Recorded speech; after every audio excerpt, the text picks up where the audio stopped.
He doesn't remember his name. He doesn't understand why his hands are someone else's. He knows only one thing. 3 people nearby are dying, and the only way to save them is to build a room for them inside the wall. And the price for the room is the most precious thing the dying have left. Daniel Hahn opens his eyes in the darkness. The cold chills him to the bone, like old pipes in the wall.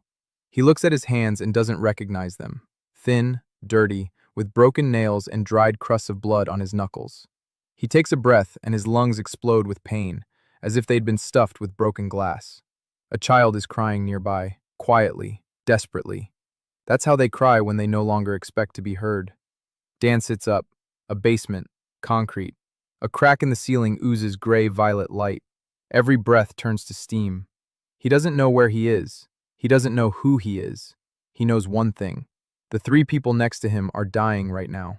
A girl of about 10 has pressed herself against the wall and wrapped her arms around her knees. Her lips are blue. Her fingers are white.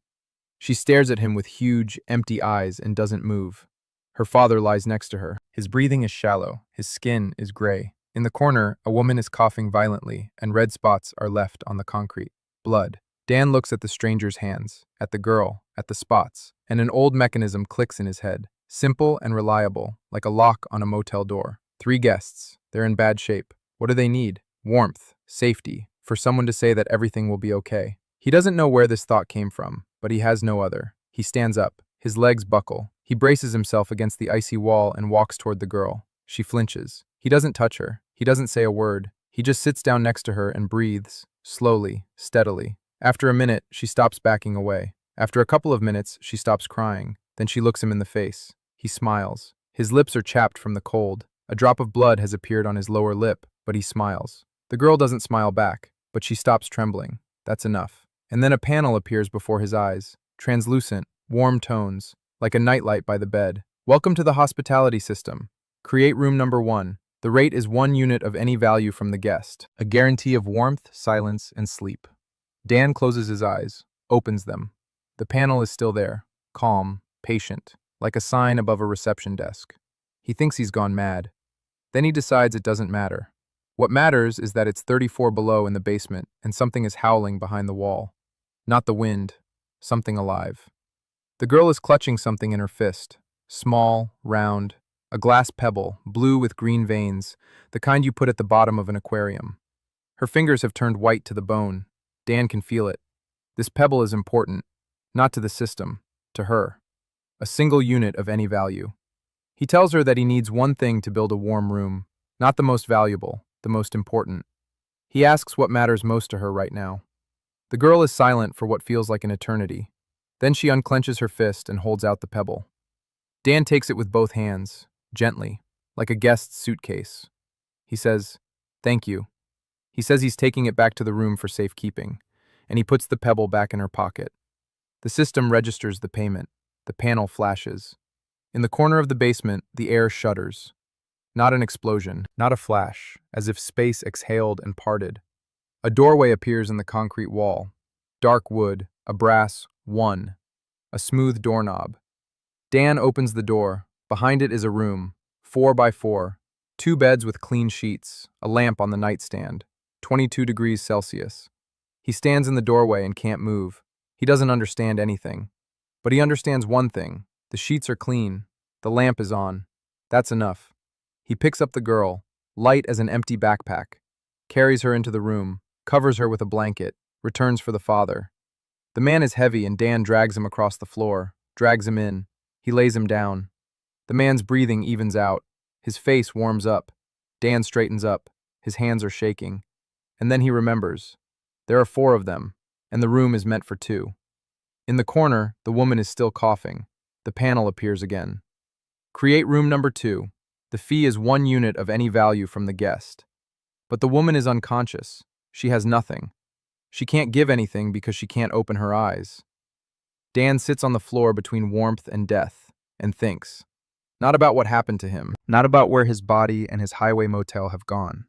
He thinks about how to get payment from a dying person. It's a professional task. He's been solving such problems for 12 years straight. The guest doesn't pay. The guest doesn't speak. But the guest needs a room. So there's a solution. He crawls over to the woman. Her breathing is ragged. Blood has caked on her lips. He wipes her face with his dirty sleeve. He examines her. Her hands are empty. Her pockets are empty. And then he notices it. A frayed string around her neck. On the string is a white plastic button with 4 holes. She clutches it even in her unconscious state. Her fingers on the string are trembling. Dan doesn't remove the button. He places his palm over her hand. He closes his eyes. And he thinks. Any object that a person carries for 8 years in a button is worth more than gold. He won't take it. He'll only accept it. For safekeeping. Like a good concierge accepts luggage. He speaks aloud. I'm taking your valuables for safekeeping. They'll be in your room when you wake up. The panel flashes. The system registers it. A second door appears in the wall opposite. A brass double. Dan drags the woman inside. He lays her on the bed. He places the button on the string on the nightstand next to the lamp. 20 minutes later, she stops coughing. An hour later, she's breathing deeply and evenly. Dan goes down to the basement. He closes both doors. He sits on the cold floor against the wall. Outside, the wind howls. Black snow pounds against something metal upstairs. 34 below. He sits alone, without a room, without blanket, without heat. 3 guests are safe. 1 manager on the floor. Everything is usual. He laughs, quietly, hoarsely. Then he cries. Not out of fear, because he doesn't understand anything, but he understands one thing. He has just put up 3 people for the night. The beds are made. The lamps are on. The rest will be decided in the morning. He gets up and walks around the basement, back and forth, like down a motel hallway on the night shift. He checks the doors, listens to the silence. Morning will come. Morning always comes. Even when the sky is purple and the snow is black. He walks until dawn. The gray-purple light grows slightly brighter. Black dust pours from a crack, and it smells of burnt plastic. The door to room number 1 opens. A girl stands in the doorway. Her lips are pink. Her eyes are alive. For the first time, without fear. She says that her father has woken up, that he's asking who made this room. Dan nods, says it was him. The girl looks at him for a long time. Then she says her name is Minsu Park, 12 years old. Dan sits down in front of her and says his name is Dan, that he's the manager. Minsu asks what he manages. Dan looks at the 2 doors with brass numbers on the basement walls, at the crack in the ceiling, at his own strange hands, and says he doesn't know yet, but he's working on it. The first day began with hunger. Dan searched the basement inch by inch. He found 3 things: a rusty tin can with no label, a piece of tarpaulin, an empty plastic bottle. They opened the can with a rock. Inside were beans in tomato sauce, cold and slimy. Dan divided the contents into 4 equal portions. He took the smallest portion for himself. Marla ate slowly. Jung-ho ate without looking. Minsu ate everything in 30 seconds and licked her fingers. Dan watched her and thought that a child shouldn't eat like that, as if every bite might be her last. Because here, every bite could be her last. The system panel hung dimly and unobtrusively before his eyes. Like a pop-up hint on a screen, Dan blinked and it unfolded. Hotel status: 2 rooms, 3 guests. System level: 1. Guest satisfaction rating: high. Dan chuckled. 3 people he'd put to bed in warm beds in the middle of a black snowstorm. Of course the rating was high. The next room becomes available upon reaching level 2. For level 2, you need 3 satisfied guests with confirmed stays. 3 out of 3. He looked at Marla. She was sleeping in room number 2, peacefully. He looked at Jung-ho and Minsu. They were sitting in room number 1. Jung-ho was quietly telling his daughter something. Minsu was listening. For the first time that morning, she looked like a child, not a little adult. This was relaxation. Real relaxation. Dan sensed it not because of the system, but thanks to 12 years of experience. When a guest relaxes, their shoulders drop by 2 centimeters. Junho shrugged. The panel flashed. Level 2 reached. Room number 3 creation available. Dan nodded. Not out of joy, out of understanding. The system worked on satisfied guests, not on the number of rooms, not on power, on people feeling good. It was madness, and it was the only thing he knew how to do best. He had to get out. The food was gone, the water was gone. The basement wasn't designed to hold 4 people for more than a day. He walked over to the staircase leading upstairs. A metal door, warped, a 2-finger-wide crack. Wind blew through it, stinging his eyes. Dan pressed himself against the crack and peered out. This is what the world looked like outside. The sky was the color of an old bruise, gray-purple. The sun was somewhere behind that veil, a murky smudge. The ground was covered in black snow, not white, black, fine as ash. It covered everything around him: the remains of buildings, car wrecks, a rotten tree growing 20 meters from the basement. Dan looked and tried to make sense of it all. Portland. It was Portland. Fragments of memories from a stranger's body hinted at it: the southeastern outskirts, the Lentz neighborhood. Once there had been houses here with small backyards and playgrounds. Now there was nothing here. He went downstairs. Jung-ho was waiting for him. The man stood by the door to room number 1 and looked at Dan warily. He asked who he was. Dan replied that he had already said, the manager. Jung-ho shook his head. He said that the guy who had been lying on that floor 3 days ago was someone else. He had died of, and now there was, someone who was making holes in the walls. Dan remained silent. Jung-ho was a math teacher. He knew how to count. He knew how to observe. He saw that Dan had different eyes, that his voice was different, that his movements were different. Dan could have lied, but the system panel flashed a warning. A lie would deactivate the system for 24 hours. He couldn't lie, and he didn't want to. He told the truth. He said he didn't know how he'd ended up in this body. He said the last thing he remembered was running down the motel hallway to room 14 because an old woman needed help there. He said that then the roof had collapsed on him. He said that then he'd woken up here. Jung-ho listened. His face remained expressionless. When Dan finished, Jung-ho was silent for a minute. Then he asked just one thing. He asked why Dan had run to the old woman if the roof had collapsed on him. Dan answered without hesitation. He said that her oxygen machine would have shut off during a power surge. She couldn't breathe without it. Jung-ho looked at him. Then he said, "All right." He said he didn't care who Dan was. He said his daughter had stopped trembling for the first time in 6 months. That was enough. They had to get out. They needed food. They needed water. Dan and Jung-ho left Min-soo and Marla in their rooms. The doors were locked. The rooms protected them from the cold. Dan hoped they protected them from everything else, too. They went out onto the street through the mangled door. The wind hit his face like a slap. Black snow clung to his jacket in a second. Dan tied a rag over his face. Jung-ho did the same. They walked down a street that had ceased to be a street. Cracks in the asphalt were hidden beneath the black snow. The houses still stood, but they looked like teeth in an old man's mouth. Half had collapsed. Half remained standing, but without windows or doors. Dark voids stared back at them. The first useful object was found 40 minutes later, a gas station. Or rather, what was left of it. The roof was partially intact. 2 walls out of 4.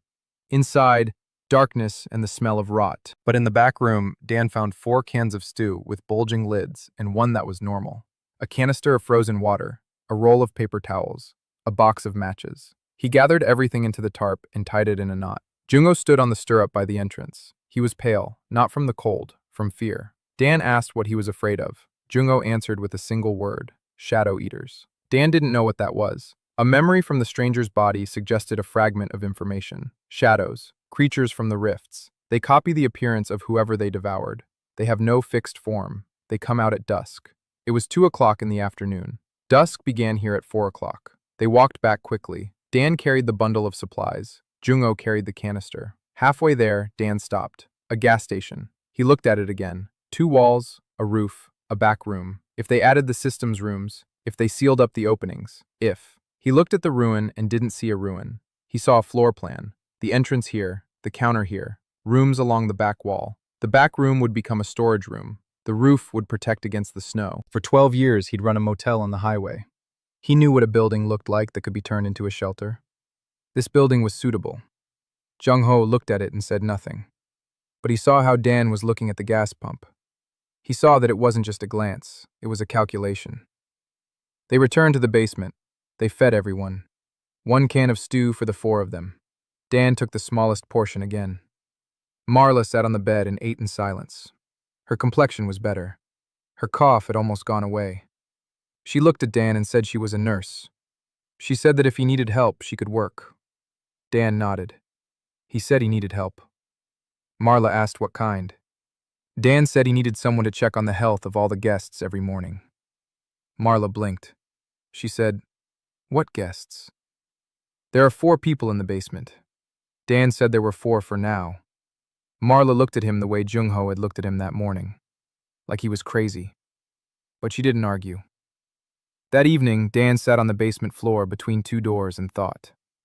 The system panel hung before his eyes. He studied it. Room number 3 is available. To create it, 1 unit of value is needed from a new guest, a new one, so he can't take it from Minsu or Junho or Marla again. He needs someone new, someone from outside, in this dead city, at minus 34 degrees, in the black snow, where creatures walk that copy the faces of the people they've eaten. Dan closed his eyes, opened them. He looked at the doors with brass numbers. Behind them, people were sleeping. His guests. He stood up. He walked over to the door of room number 1. He pressed his ear against it. Silence. Peaceful silence.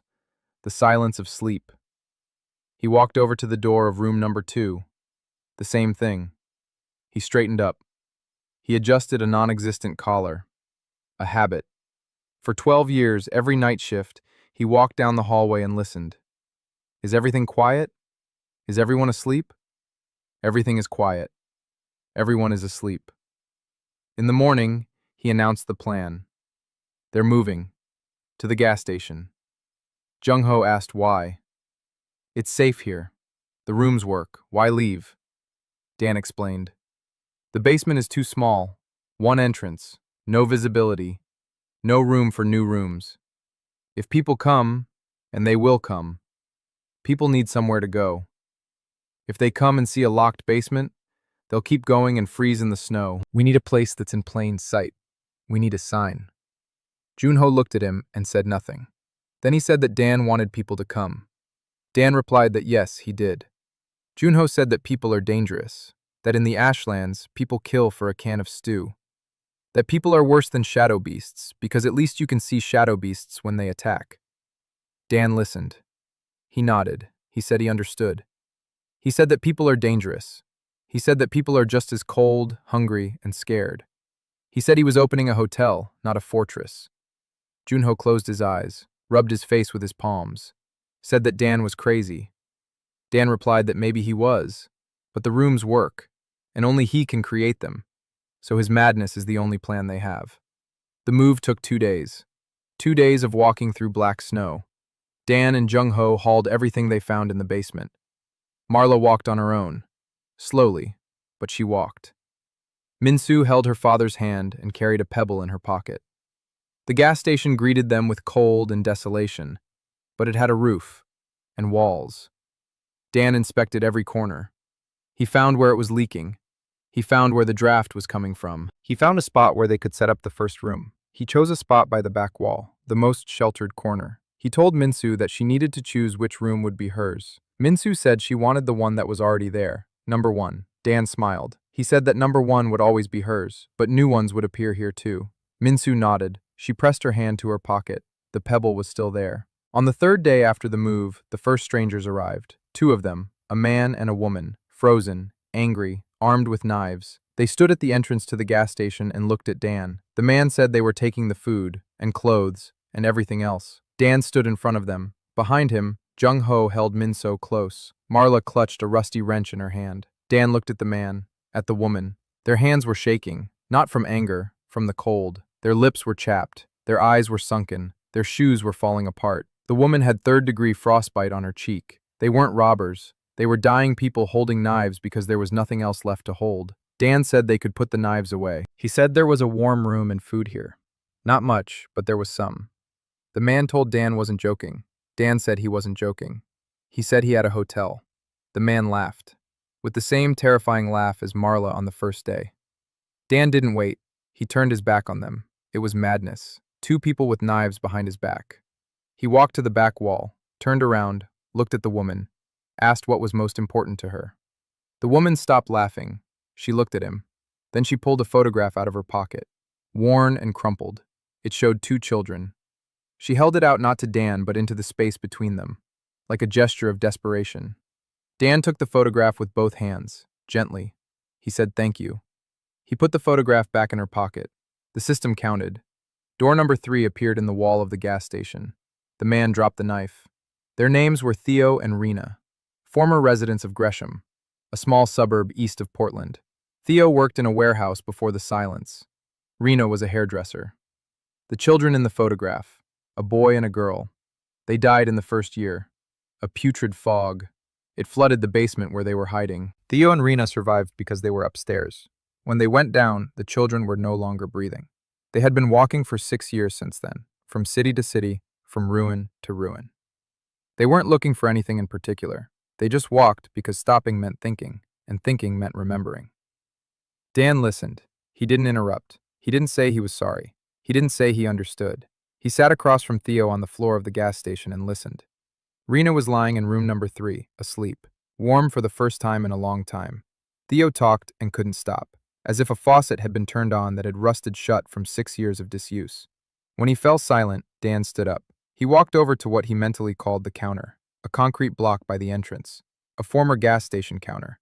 He returned with a mug of hot water. They had heated the water over a fire made from furniture scraps. He handed it to Theo. Theo took the mug with both hands. He looked at the steam. He looked at Dan. He said nothing. He drank. In the morning, Dan made a list. He needed to know what he had. People, 6. Himself, Jung-ho, Min-soo, Marla, Theo, Rena. Resources, 3 cans of stew, half a canister of water, a box of matches, half empty, a roll of paper towels, the space, a gas station with 2 walls and a roof, 3 system rooms, each 4 by 4 meters with 2 beds, a lamp, and heat. The system. Level 2. Access to the 3rd room has already been used. Level 3 is required for the 4th. Level 3 requires 5 satisfied guests with confirmed stays. He has 5 guests. If all 5 confirm their stays, he will receive the 4th room. If not, then not. He began doing what he knew how to do, setting things up. The concrete counter became a stand. He found a piece of plywood and sanded it down. He placed it on the counter. He found a pencil stub in the pocket of a stranger's pants. He wrote on the plywood, Pinecrest Pacific Branch. Junho saw it and asked what it meant. Dan said it was a name. The hotel needed a name. Junho asked what kind of hotel. Dan gestured toward the gas pump. Jung-ho shook his head but didn't argue. Dan assigned duties. Marla is in charge of health. Every morning, check on every guest. Temperature, pulse, general condition. Marla nodded. That was her job. She knew how to do it. Jung-ho is in charge of water. Find a source. Glacial water from pipes. Melted snow. Anything. Junho nodded. Theo was in charge of firewood. Broken furniture. Branches. Anything that burns. Theo nodded. Rena. Dan looked at Rena. She was sitting in the corner, staring at the wall. He walked over to her. He asked what she could do. Rena said nothing useful. She could cut hair. Dan said that was useful. Rena looked at him. He wasn't joking. He said that guests arrive from the road dirty and disheveled. The first thing a person needs after warmth is to feel like a human being. Clean clothes, a haircut, a shave. Rena could be in charge of that. Rena was silent. Then she nodded, barely noticeably. Min-soo came to him on her own. She said she wanted a job too. Dan looked at the 12-year-old girl with a plastic pebble in her pocket. He said that she was 12. Min-soo said there were no 12-year-olds in Ashland. There were only the living and the dead. Dan crouched down in front of her. He said there were 12-year-olds at his hotel, and the 12-year-olds helped behind the counter. They greeted guests. They checked that the pebble was in place. For the first time ever, Min-soo smiled. A small, pale smile, but a smile. On the 5th day after the move, the first loaner arrived. He was Rick, 60 or 80 years old. In the Ashlands, it's impossible to tell someone's age. Everyone looks older. He came on foot, unarmed, without a bag, in a tattered jacket and boots tied to his feet with rope. He stood at the entrance and looked at the plywood sign, the Pacific Branch of Pinecrest. Min-soo went out to him. She wished him a good day. The old man looked at her, at the sign, at the gas pump. He asked what it was. Min-soo said it was a hotel. The old man coughed. He asked how much it cost. Min-soo looked at Dan. Dan was standing behind the counter. He said that one thing was important to him. The old man rummaged through his pockets. He pulled out a sheet of paper folded in 4. He unfolded it. Dan stepped closer. On the sheet was a hand-drawn portrait of a woman, in pencil. Very beautiful. The old man said it was his wife. He drew her from memory every month so he wouldn't forget her face. This drawing was the best one. Dan took the drawing, with both hands, like a passport. He said thank you. He handed it back. The system accepted it. Room number 4. The old man's name was Bill. He didn't give his last name. A former carpenter from Bend. He lay down on the bed in room 4 and didn't get up for 2 days. He just lay there and stared at the ceiling. Marla checked on him twice a day. She said he was physically fine. Just tired. Tired the way people get tired after walking for 8 years without stopping. On the third day, he came out. He walked over to Dan. He said he was a carpenter. He said the roof was leaking in 3 places. The west wall needed reinforcing, and anyway, if Dan was going to keep people here over the winter, some serious work needed to be done. Dan said it needed to be done. He asked if Bill would take it on. Bill looked at him. He looked at the gas station. He looked at room number 4. He said he'd take it on. But he needs tools. Dan and Theo spent 2 days searching the ruins within a kilometer of the gas station. They found very little. A hammer with a cracked handle, a handful of nails, 2 sheets of tin, a roll of wire, a saw missing 3 teeth. Bill examined it all. He shook his head. He said he could work with it, but these weren't tools, but tears. Then he picked up the hammer and started working. The sound of the hammer became the first man-made sound in this part of the city in a long time. Minsu stood nearby and handed him nails. Bill didn't shoo her away. He explained what he was doing. This board is load-bearing. This one isn't. We need to reinforce it here. Minsu listened and took it all in. The system so far called progress. Level 3 achieved. 7 satisfied guests. Marla helped everyone. Jungho found a way to get water from the frozen pipes under the asphalt. Theo brought firewood every day. Rena cut everyone's hair, including Dan's. As she cut his hair, her hands were firm and steady. For the first time in a long while, she was doing her job. Not just surviving, working. Dan could tell the difference. Back straight, movements precise. A person who works looks different from a person who is merely alive. The 10th day, evening. Dan sat behind the counter. He was writing in a notebook he'd found in the ruins. Hotel rules. He wrote them out by hand in neat handwriting. A guest always leaves a little better off than when they arrived. Never ask what happened. Ask what you need. The door to a guest room is a boundary that is not crossed. He remembered these rules. They hung on the wall of the lobby at the Pinecrest Inn on I-5. His great-grandfather had written them in 1952. Dan was rewriting them from memory, and every line fell onto the paper as if his hand remembered, even when the body was someone else's. Minsu came over and peered over his shoulder. She asked what it was. Dan replied that they were the rules. Minsu asked him to read them. Dan read them, all 44 lines. Minsu listened without blinking. When he finished, she said she wanted to learn them. Dan looked at her. At the little girl with a pebble in her pocket, standing amid the ruins of a gas station on the edge of a dead city, wanting to learn the rules of a motel that had existed in another world. He gave her the notebook. She sat down in the corner and began to read. At night, something slammed into the west wall. Hard. The whole gas station shook. Theo jumped up. Jungho pulled Minsu close to him. Bill grabbed a hammer. Marla froze. Rena pressed herself against the wall. Dan stood behind the counter and looked at the doorway. Outside was darkness, black snow, and something was moving. It had no shape. It was a patch of thick shadow sliding along the ground beside the wall. Shadow Man. Dan knew that word from the memory of a stranger's body.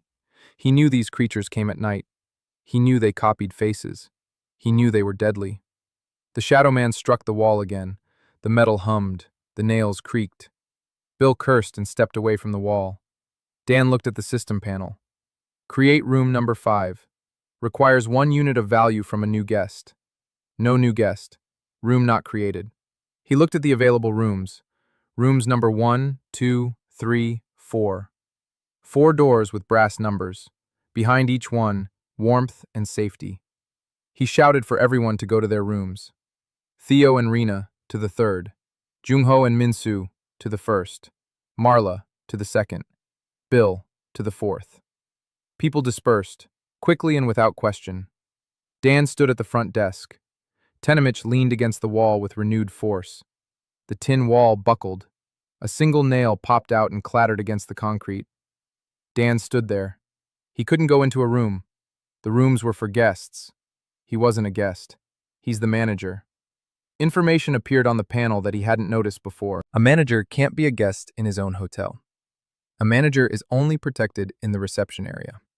The reception area. A concrete counter. Plywood with an inscription. A pencil stub.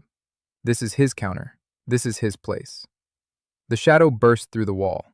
The tin can screeched as it shattered. A shadow poured into the opening. Neither solid nor liquid, something in between. It spread across the floor and changed shape. Dan saw faces in it. They flashed by like frames of film. A man's face, a woman's face, a child's face. The faces of those devoured by this creature. The shadow moved toward him. Dan stood behind the counter. The system panel flashed. The counter zone was activated.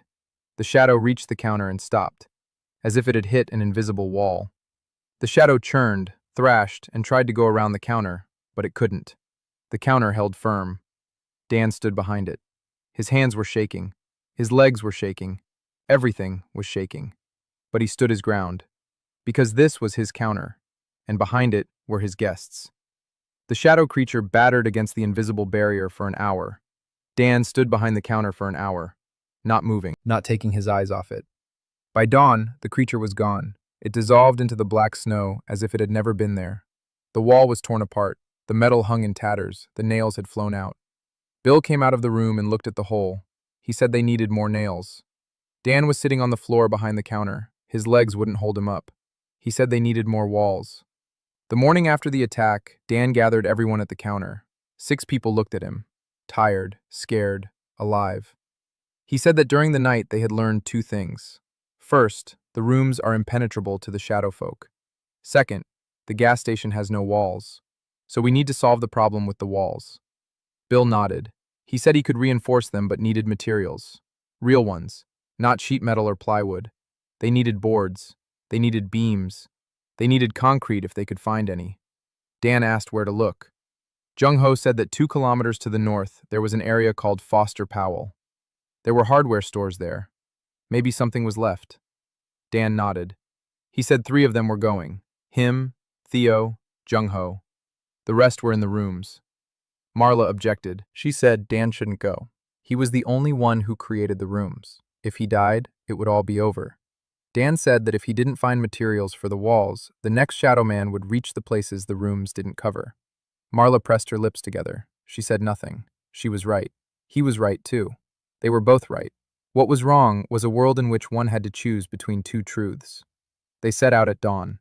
3 figures with rags over their faces in the black snow. Dan walked and looked around. The world was dead and vast. The skeletons of cars stood in rows along the roads like petrified animals. The buildings stared through the empty sockets of their windows. Black snow covered everything, in an even layer, like ash. Because it was ash, Ashland. The name fit. Foster Powell looked worse than the area around the gas station. A putrid fog had passed through here. Dan could tell by the green film on the walls. Toxic clouds leave a trail. Jung-ho said the fog had cleared long ago, about 6 months ago. It's safe now, but you can't touch the green film. It seeps through the skin. They found a hardware store, or rather what was left of it. The roof had collapsed inward, but the side storage shed had survived. The door was rusted shut. Theo kicked it open with his shoulder. Inside, it was dark and smelled musty. Dan lit a match. Shelves, partially collapsed, but on them, boards, plywood, bags of cement mix. 3 bags had gotten wet and turned to stone. 2 had survived. Nails, screws, hinges, a roll of roofing felt. Dan looked at it all and felt something warm rise in his chest. Not joy, relief, as if, during a shift, you discover that the supplier had brought the linens after all, and you don't have to wash the old ones for the 4th time. They hauled the materials in 3 trips, each trip 2 kilometers there and 2 back, with the load across the black snow. Dan carried the boards on his shoulders and felt every vertebra. His body was young but weak, the body of a man who had died from a fever, a body unaccustomed to physical labor. By the end of the 3rd trip, Dan collapsed. His legs simply gave out. He sat down on the black snow and couldn't get up. Theo helped him to his feet. He didn't say a word. He just set him up. Dan nodded. They had made it. Bill worked without a break. He looked at the materials with the expression of a man who had his hands back. The boards went down straight. The nails went in on the first strike. By evening, the west wall was ready. Not perfect, but sturdy. Bill said that in a week he'd build proper walls. 4 of them, with a doorway, and windows if they found glass. Dan said they'd find glass. Bill looked at him. He said that Dan spoke as if he believed everything would work out. Dan said he didn't believe it. He knew. Because every time he'd repaired the motel roof in November in the rain, he hadn't believed it either. He'd known. If they worked at it, the roof would be there. Bill chuckled. For the first time in all these days, something resembling a smile flashed across his face. The shadow walkers didn't come that night. Maybe because of the new wall, or maybe because they don't come every night. Dan didn't know. But everyone was asleep in their rooms, and he was sitting behind the counter, staring into the darkness beyond the entrance archway. The system panel glowed dimly. He was studying a new section that had appeared on the third level. Room specializations. Rooms 1 through 4 were basic. Beds, heat, a lamp. But starting with the fifth, Dan could choose a function. Medical, kitchen, storage. Each function required certain conditions. A medical room needed someone with medical skills, gauze. A kitchen needed a food source and someone who knew how to cook. There was no source of food, no cook. A storage room required a minimum supply of resources. Dan estimated, he calculated, he planned. It was a job he was familiar with, managing the resources of a small business. Only instead of a budget, canned meat. Instead of staff, survivors. Instead of customers, people who had nothing left. A week passed. Bill finished the walls. 4 walls. A doorway with a real door. He assembled the door from 3 different doors found in the ruins. It turned out scary but sturdy. He even attached a doorknob, round, brass, found in the ruins of a furniture store. Dan looked at the doorknob and fell silent for a moment. Then he said thank you. Bill didn't understand why the manager was staring at the doorknob for so long. Dan didn't explain. At his motel on I-5, there was one just like it on the front door. Round, brass. His great-grandfather had brought it from Korea. By the end of the second week, there were 8 people at the hotel. After Bill, a couple arrived. Young, around 20. They were with the Titians. They'd met on the first day of the apocalypse and hadn't parted since. Their names were Marcus and Liana. They had nothing but each other. Dan asked Marcus what was most important to him. Marcus looked at Liana. Liana blushed. Dan said he understood. He said the value was accepted. The system recorded it. Marcus asked what he had given. Dan said, a glance. Marcus didn't understand. Dan didn't explain. The system operated on sincerity. Marcus looked at Liana with absolute, genuine love. That was a unit of value. Not a thing, a feeling. Room number 5. Dan had made the 5th room a medical room. Marla walked in and stopped at the threshold. The room was different. Not 2 beds and a lamp. A couch, a table, shelves. Empty for now, but it was a medical room. A real one. With a sink from which clean water flowed. Marla stood and looked at the sink. Water flowed in a thin stream. Clean. Clear. In the ashlands, clean water was worth a life. Marla reached out and cupped her hand. The water was warm. She didn't turn to Dan, but he could see her shoulders shaking. Dan knew there wasn't enough food. 8 people. 4 cans of stew in reserve. The hardware store had given them supplies, but no food. He sent Theo and Jung-ho on a reconnaissance mission in another direction. South.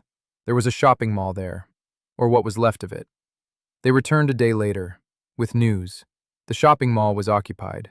A group of people, about 12 of them, armed. They wouldn't let them get close. They fired warning shots. Theo said they were savages. That's what they called groups here that didn't join any alliances and lived by the law of the jungle. Dan listened and thought. 12 armed people. He had 0 weapons. 8 people, including 3 women and a 12-year-old girl. There weren't many options. He thought for 3 days. On the 3rd day, he told Junho that he would go to the shopping center alone. Junho said it was suicide. Dan said he would go unarmed, with empty hands. Junho said that was definitely suicide. Dan said he would go with a proposal. Junho asked what kind. Dan said the only one he had, a place to stay.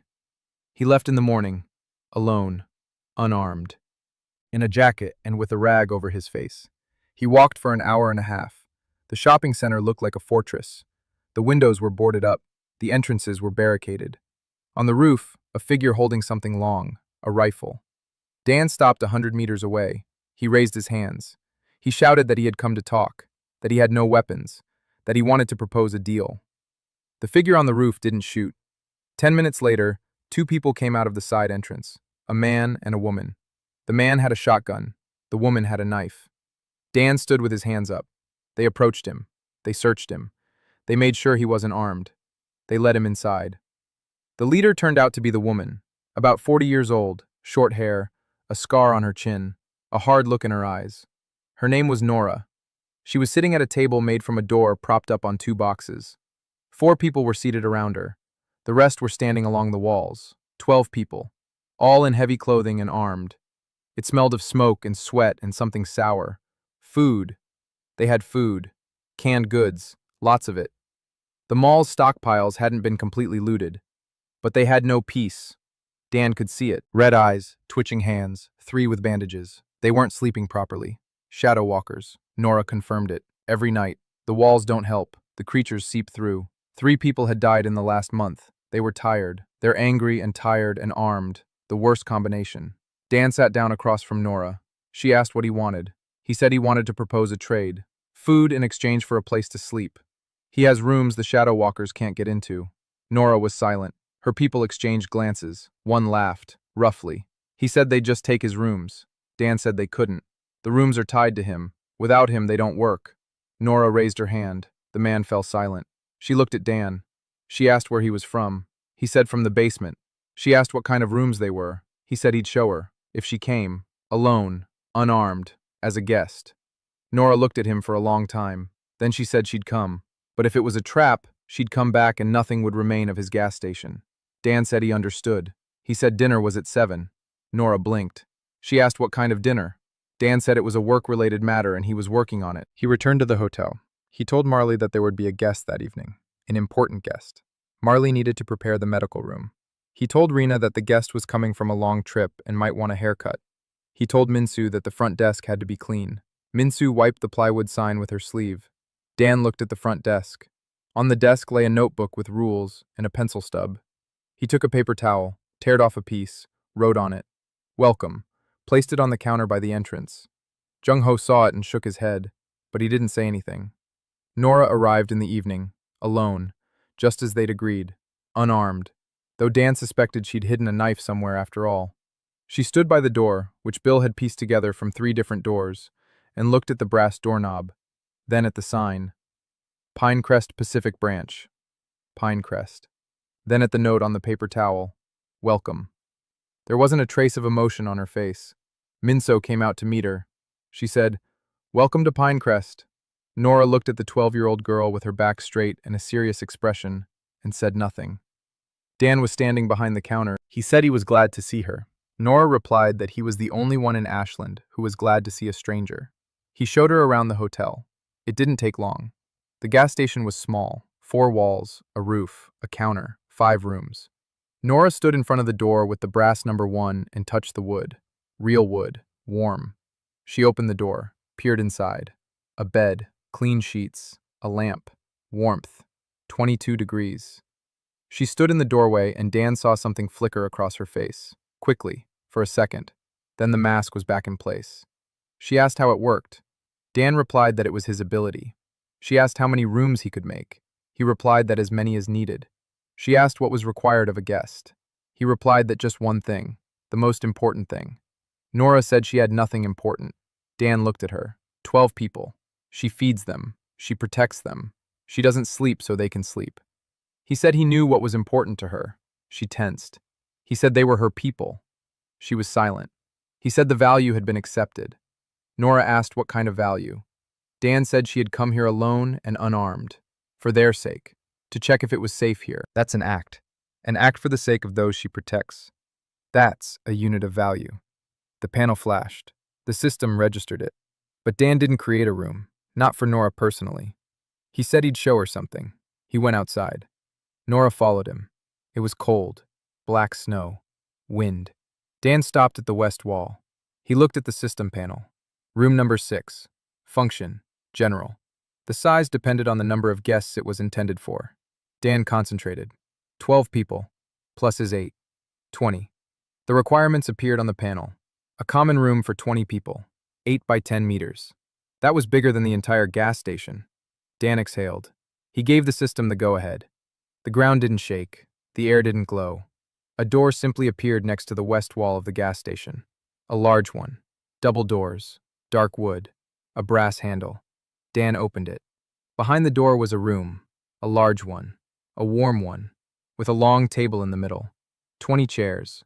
Lamps along the walls. It wasn't a bedroom. It was a dining room. A place where people sit together. eat together, talk. Nora stood in the doorway and didn't move.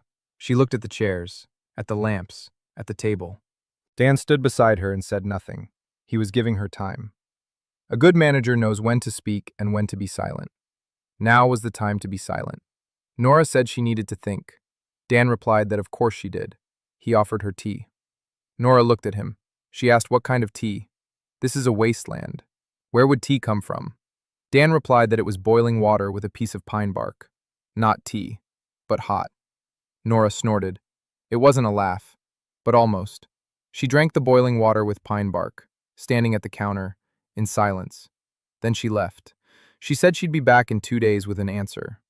Dan worked for 2 days. He knew Nora would return. He could read her, just as he had read the guests 12 years ago. A person who is angry responds to an offer immediately.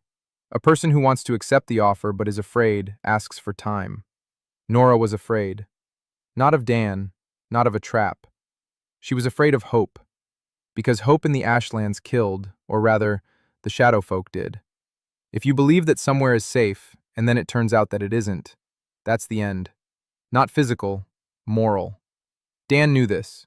He'd seen guests like that at the motel, people who'd driven 800 miles to start a new life and arrived in a town that wasn't waiting for them.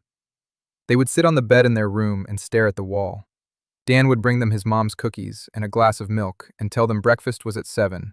There was no pool, but the shower worked. And they smiled. Not because the cookies were delicious, but because someone remembered them.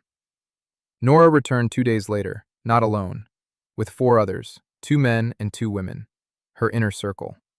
They stood by the door with the brass handle and looked warily.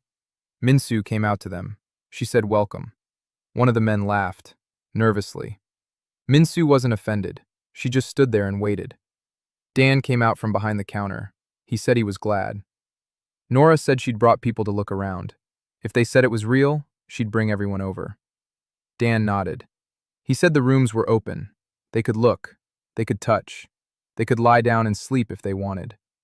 One of the men, his name was Griffin. He was burly, with a broken nose and eyes that darted around. He walked into room number 3. Theo and Rena stepped out for a moment. Griffin stood in the room. He touched the bed. He touched the sheet. He sniffed the pillow. Clean. Dan saw his face change. His jaw relaxed. His shoulders dropped those very 2 centimeters. Griffin sat down on the bed and didn't get up. 10 minutes later, he was asleep, fully clothed, in his boots, curled up like a child. Nora stood in the doorway and looked at him, then at Dan. She didn't say a word, but Dan could tell. Her mind was made up. It took 3 days for Nora's group to move. 12 people, with supplies, canned goods, grains, salt, sugar, 3 canisters of water, blankets, tools, medicines. For Marla, it was like Christmas. She stood in front of a box of bandages and antiseptic, and her hands were shaking. For Dan, these were resources. Finally, he could feed people. He could treat them. He could build. Nora led her group to the counter, one by one. Each one gave their name. Dan wrote it down. Each one gave something of value. One gave a lighter he'd carried for 8 years. Another gave a coin. A third gave a lock of hair cut from her dead sister's head. Dan accepted each item with both hands, carefully. He returned it. The system tallied. New rooms, 7, 8, 9, 10, 11, 12, 13. The gas station had shrunk. The system's rooms did not obey the laws of physics of ordinary space. They existed behind doors. Each door led to its own room. The doors stood along the walls of the gas station and beyond. Bill had built a hallway. A long wooden hallway lined with doors bearing brass numbers. It no longer resembled a gas station. It resembled a motel. Dan stood at the end of the hallway and looked at the row of doors. 13, with brass end numbers. The hallway smelled of fresh wood from Bill's planks. The lamps gave off a warm glow. The floor was uneven but clean. Minsu mopped it every morning. She didn't know why. Dan said that's how it had to be. A clean floor is a sign of respect for a guest. Minsu wiped the floor. Nora looked at all this and said nothing for 3 days. On the 4th day, she approached Dan. She asked why he was doing this. Dan asked what exactly. She listed everything: the rooms, the front desk, the rules, the invitation notes on paper towels. Why? After all, he could have charged real money for the rooms. Food, weapons, labor. He could have become the boss. He could have built a fortress and traded in security. He could have become the most powerful man for 100 miles around. Dan listened. He nodded. Then he said one thing. He said his great-grandfather opened the motel in 1952. A sign hung on the wall. Anyone who crosses this threshold will spend the night in safety. That is the promise of home. 3 generations of his family had kept that promise. Not a single refusal in 70 years. He was the 4th generation, and he would keep it. Nora looked at him for a long time. Then she asked what would happen if that promise killed him. Dan replied, that was possible. But the promise was more important than the person making it. Nora turned away. She went to her room. Dan saw her wipe her eyes with her sleeve. He didn't pay any attention to it. A good manager doesn't notice when a guest is crying. He just leaves a clean handkerchief on the nightstand. On the evening of their first dinner together in the common room, 20 people were seated at a long table.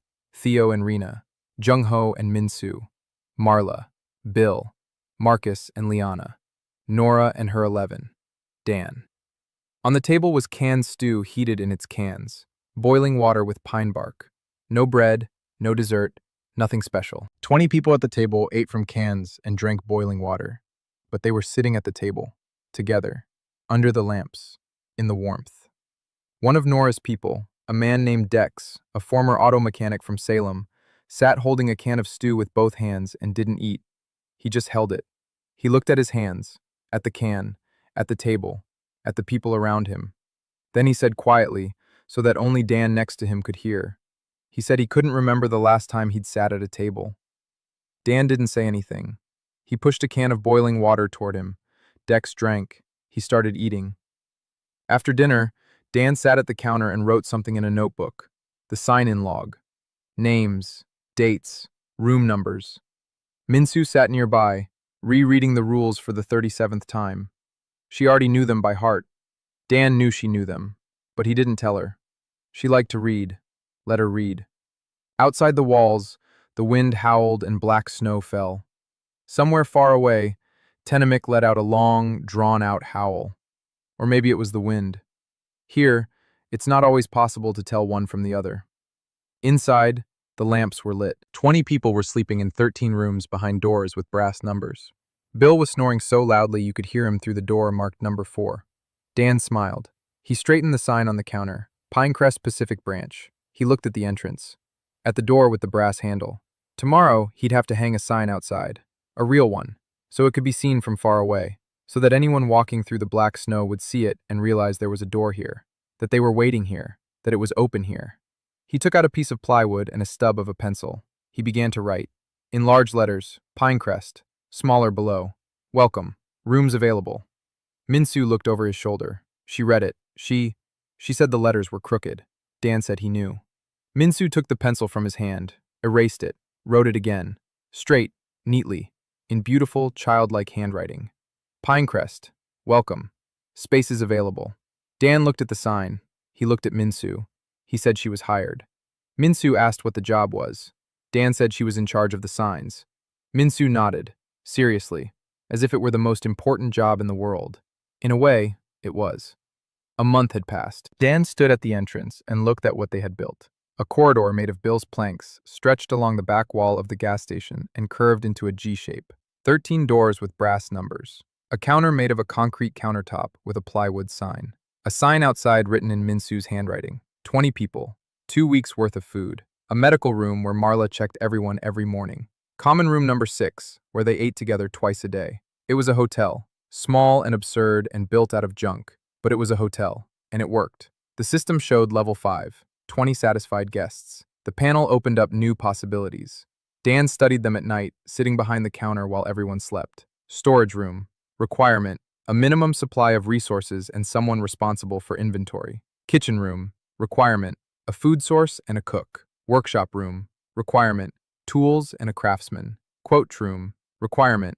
Seeds and knowledge of agriculture. Each specialized room was more complex than the last. Each required not only resources but also a person. Not just any person. A person with a skill. The system did not accept amateurs, it demanded mastery, just like Dan himself.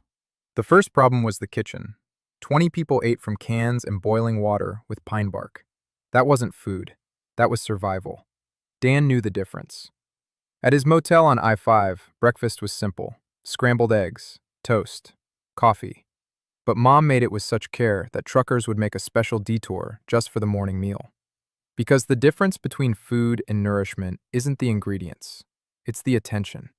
He needed a cook, a real one. Not someone who opens cans, but someone who knows how to turn nothing into something.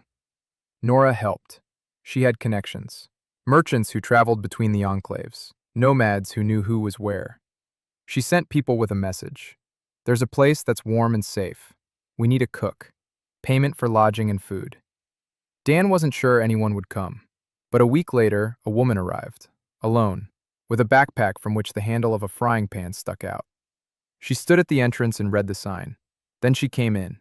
She walked up to the counter. Minsu said, "Welcome."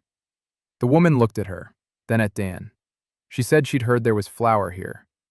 Dan replied that there was no flour. The woman turned away. Dan said there was no flour, but there was a kitchen, a whole room. The woman stopped. She turned back. She asked what kind of kitchen. Dan said he'd show her, if she told him her name. Her name was Ashley Chen, 26 years old, former sous chef at a restaurant in Seattle. Short, stocky, with a salmon tattoo on her left forearm and the eyes of someone who had been staring at and saw only calories. She had been walking for 3 weeks from Olympia, on a hunch, on hope. She said she had spent 8 years cooking carrion, rats, beetles, roots that tasted like wet cardboard. She turned it into a nutritious mass, fed it to people, and hated every second of the process. Not because the food was bad, because she knew what it was supposed to be like. She remembered the taste of a properly cooked steak, the aroma of fresh bread, and the texture of real bechamel sauce. And every time she mixed the ground rat meat with bark, it was as if she were dying. Dan listened to her. Then he stood up. He said, "Let's go." He led her to the wall next to the common room. He looked at the panel. Kitchen, requirements, cook present, food source. He looked at the supplies. Nora's canned goods, grains, salt, minimum threshold. The panel lit up green. Enough. He asked Ashley what was most important to her. Ashley took a frying pan out of her backpack. Cast iron, heavy, black with soot. She said it was her grandmother's pan, the only thing she'd taken with her when the end of the world came. Dan took the skillet with both hands. It weighed like a brick. He handed it back. The system registered it. A door appeared in the wall. Number 14. Dan opened it. Ashley stepped inside and stopped. A kitchen, a real one, a stove, an oven, a sink with water, a countertop, shelves, a refrigerator, not electric. The system maintained the temperature. Ashley stood in the middle of the kitchen and spun in place. She touched the countertop, opened the oven, turned on the water, turned it off, turned it on again. Her hands were shaking. She walked over to the stove. She placed her grandmother's frying pan on it. The cast iron pan clattered softly as she settled onto the burner. Ashley stood and looked at the pan on the stove, at her pan on her stove. She wasn't crying. She was laughing, quietly, hoarsely, with wet eyes, but she was laughing. Ashley cooked her first dinner that very evening, with whatever she had: grains, canned beef, salt, pine bark. The same ingredients as yesterday, but Ashley made porridge out of them, not a bland mush. Porridge. Thick and hot, with chunks of meat from the canned beef, seared to a crisp, with a pinch of salt at just the right moment, and a smell that made the people in the common room's eyes widen. 21 people sat at the table and ate the porridge, silently, slowly. Dex ate with his eyes closed. Nora ate and stared at her plate. Minsu ate and asked seconds. Ashley gave her seconds, and Minsu started crying. She just sat there, eating and crying. Not out of sadness, because of the taste, because the food was delicious. Ashley stood in the kitchen doorway watching Minsu and cried too. Dan sat at the counter eating his portion, slowly, with his eyes closed, the way he always ate when the food was made with love. Ashley looked at him, at the way he was eating, slowly, with respect, with his eyes closed. She looked away, quickly, but Dan noticed. The system raised the level. 6. The satisfaction rating had gone up. The hot meal, prepared with skill, had an impact on the guests stronger than Dan had expected. A message appeared on the panel stating that 4 guests had moved from the satisfied category to the loyal category, a new category. Loyal guests strengthened the rooms they lived in. The walls became sturdier, the heat more stable, the lamps brighter. The system wasn't powered by energy, it was powered by gratitude. Dan sat behind the counter and thought about how his great-grandfather had been right. A home isn't walls or a bed. It's when someone remembers how you like your porridge. 3 days after Ashley arrived, another one came. Tall, awkward, wearing glasses with a cracked lens, with a backpack stuffed with paper. She stood at the entrance, looking not at the sign but at the walls, at the joints between the boards, at the corner of the roof, at the doorway. She walked up to the counter. Minso said, "Welcome." The woman didn't hear her. She was looking at the ceiling, then at the wall, then at the floor. Then she said that the load-bearing beam on the left was installed incorrectly, and if it wasn't fixed, in 2 months the roof would sag 7 centimeters under the weight of the snow. Bill stood nearby, his face flushed. He opened his mouth, closed it, looked at the beam, looked at the woman, said she was right. The woman nodded. She said they could take a look at how the load-bearing structure was built. Dan said they could, if she gave her name. Sora Yoon, 24 years old, a former architecture student. She didn't get her degree. Silence came 6 months before her thesis defense. Since then, she'd been walking around Ashland with a notebook and a pencil tucked behind her ear, sketching buildings. Not the ones that existed, the ones that could have been. Towers, bridges, and houses with stained glass windows. No one built them. No one needed them. In Ashland, they needed fortifications, walls, barricades, functionality, not beauty. Sora built fortifications for clans and enclaves and hated every stone she laid, because she wanted to build cities, but she was building prisons. She surveyed the hotel in 2 hours, every corner, every wall, every door. She took out a notebook and began to sketch. Not a fortification plan, a development plan. A wing could be added here, a second floor could be built here, a lobby here, a real lobby, with a high ceiling. Dan stood nearby and looked at her drawings. She drew quickly. The lines were precise and confident. The building on paper didn't look like a gas station. It looked like a hotel, with windows, with a porch, with a sign above the entrance. Dan asked if she could build it. Sora looked at him over her cracked glasses. She said she could, if they had the materials, and if they let her make the lobby beautiful. Dan said he insisted on it. Sora blinked. No one had ever asked her to make it beautiful before. They'd asked her to make it sturdy. Dan asked her to make it beautiful. He asked her to design a real lobby, with a high ceiling, with a chandelier. Sora asked what to make the chandelier out of. Dan said he'd seen an old light fixture from a shopping mall in the ruins. Crystal, broken, but it could be put back together. Sora looked at him, then at her notebook. Then she began to sketch the lobby. A high ceiling made of crisscrossing beams, a reception desk made of polished wood, a chandelier made of shards of crystal on a wire frame, a window, not a loophole, a window, with glass, through which you can see the sky, even if the sky is gray-violet. She drew for 3 days with almost no sleep. Dan brought her food. Ashley brought her porridge and boiling water, and then soup when the soup arrived. Sora ate without looking. She ate with her right hand. She drew with her left. When she finished, she showed Dan the sketch, complete, with dimensions, with a list of materials, with load calculations. Dan looked and didn't see a blueprint. He saw his motel, different, bigger, but the same, with the same warmth. He asked Sora what was most important to her. Sora took off her glasses with the cracked lens. She wiped them, put them back on, said that these glasses, memory. Dan accepted, returned. The system registered it. Room 15 became a workshop, a drafting table, shelves for paper, rulers and a compass. Tools that hadn't been in the Ashlands for 8 years. Sora walked in and ran her finger across the drafting table. A clean, smooth surface.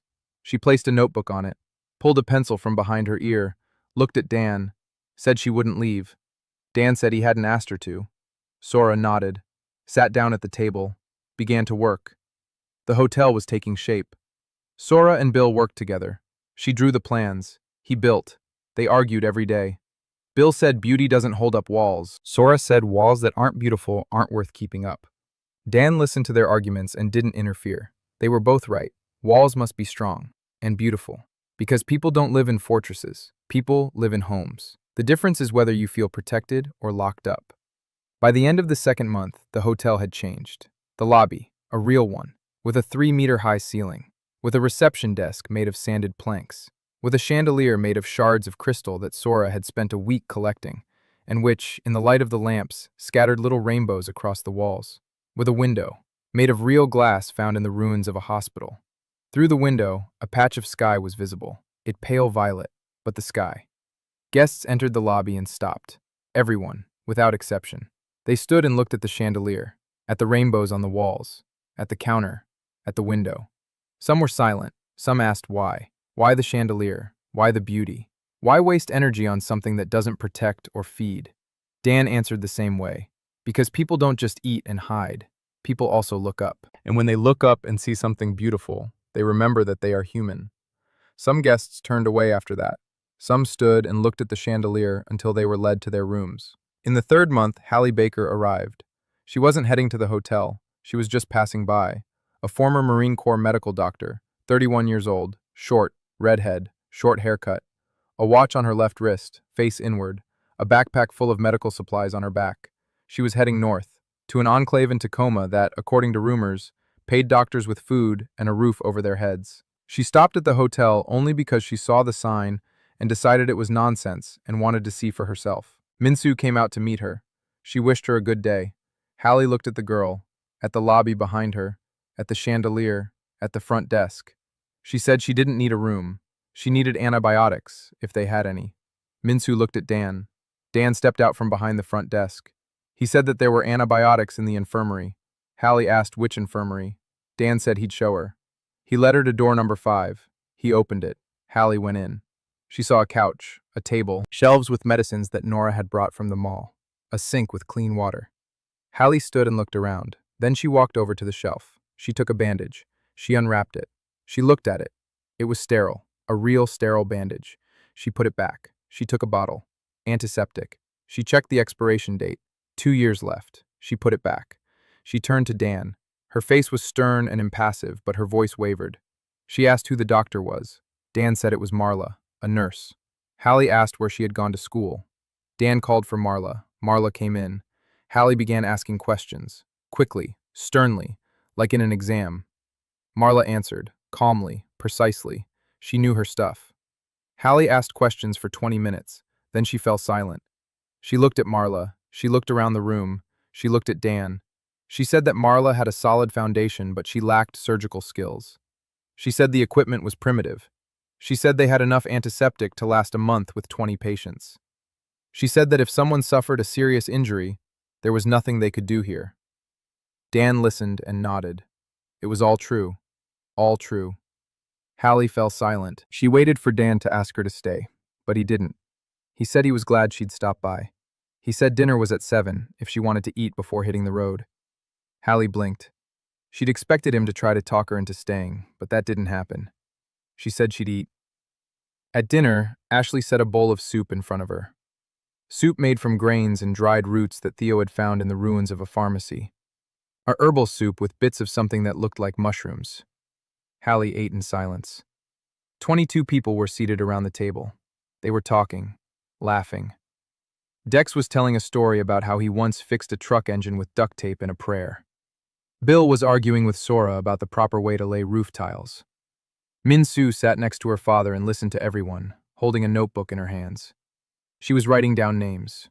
Everyone's. Every new person. Every name. Hallie ate her soup and watched it all. The people at the table, the lamps, the rainbow-colored glare from the chandelier, which reached even here through the open lobby door. After dinner, she went to see Dan. He was standing behind the counter, wiping it down. A habit.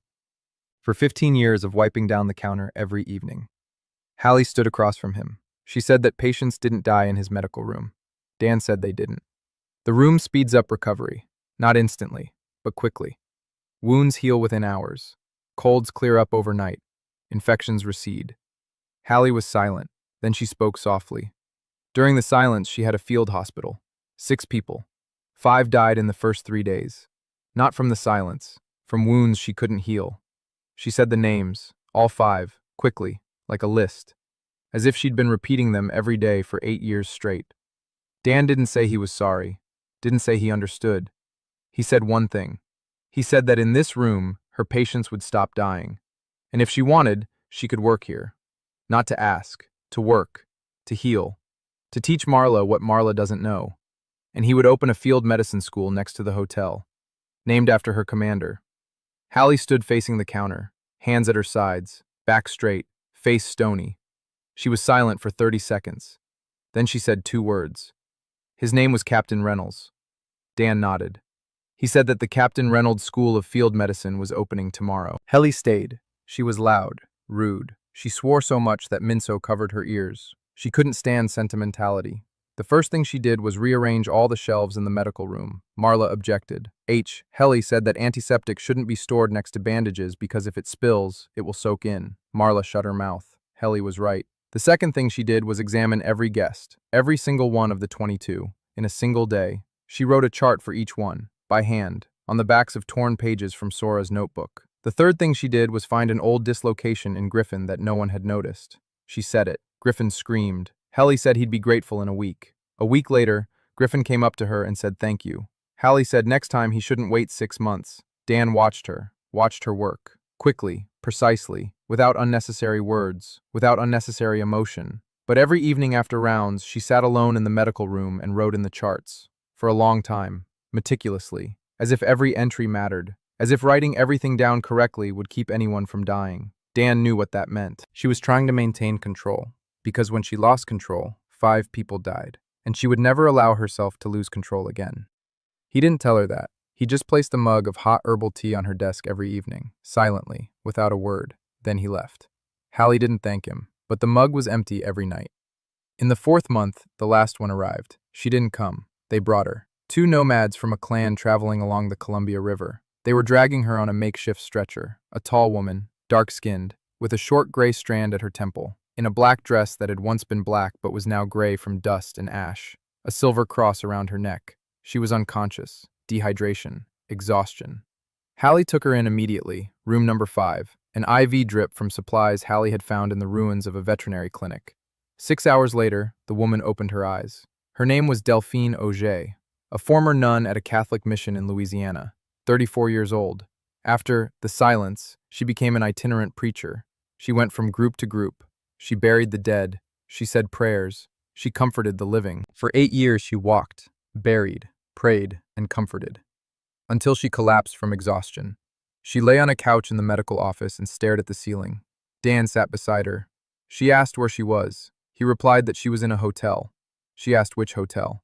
He replied that it was the Pinecrest Pacific branch. She laughed, weakly, hoarsely. She said there were no more hotels. Dan replied that there was one. She turned her head and looked at him. For a long time. Then she asked if he was a priest. Dan replied that he wasn't. A manager. She asked what the difference was. Dan thought for a moment. He said that a priest promises peace after death.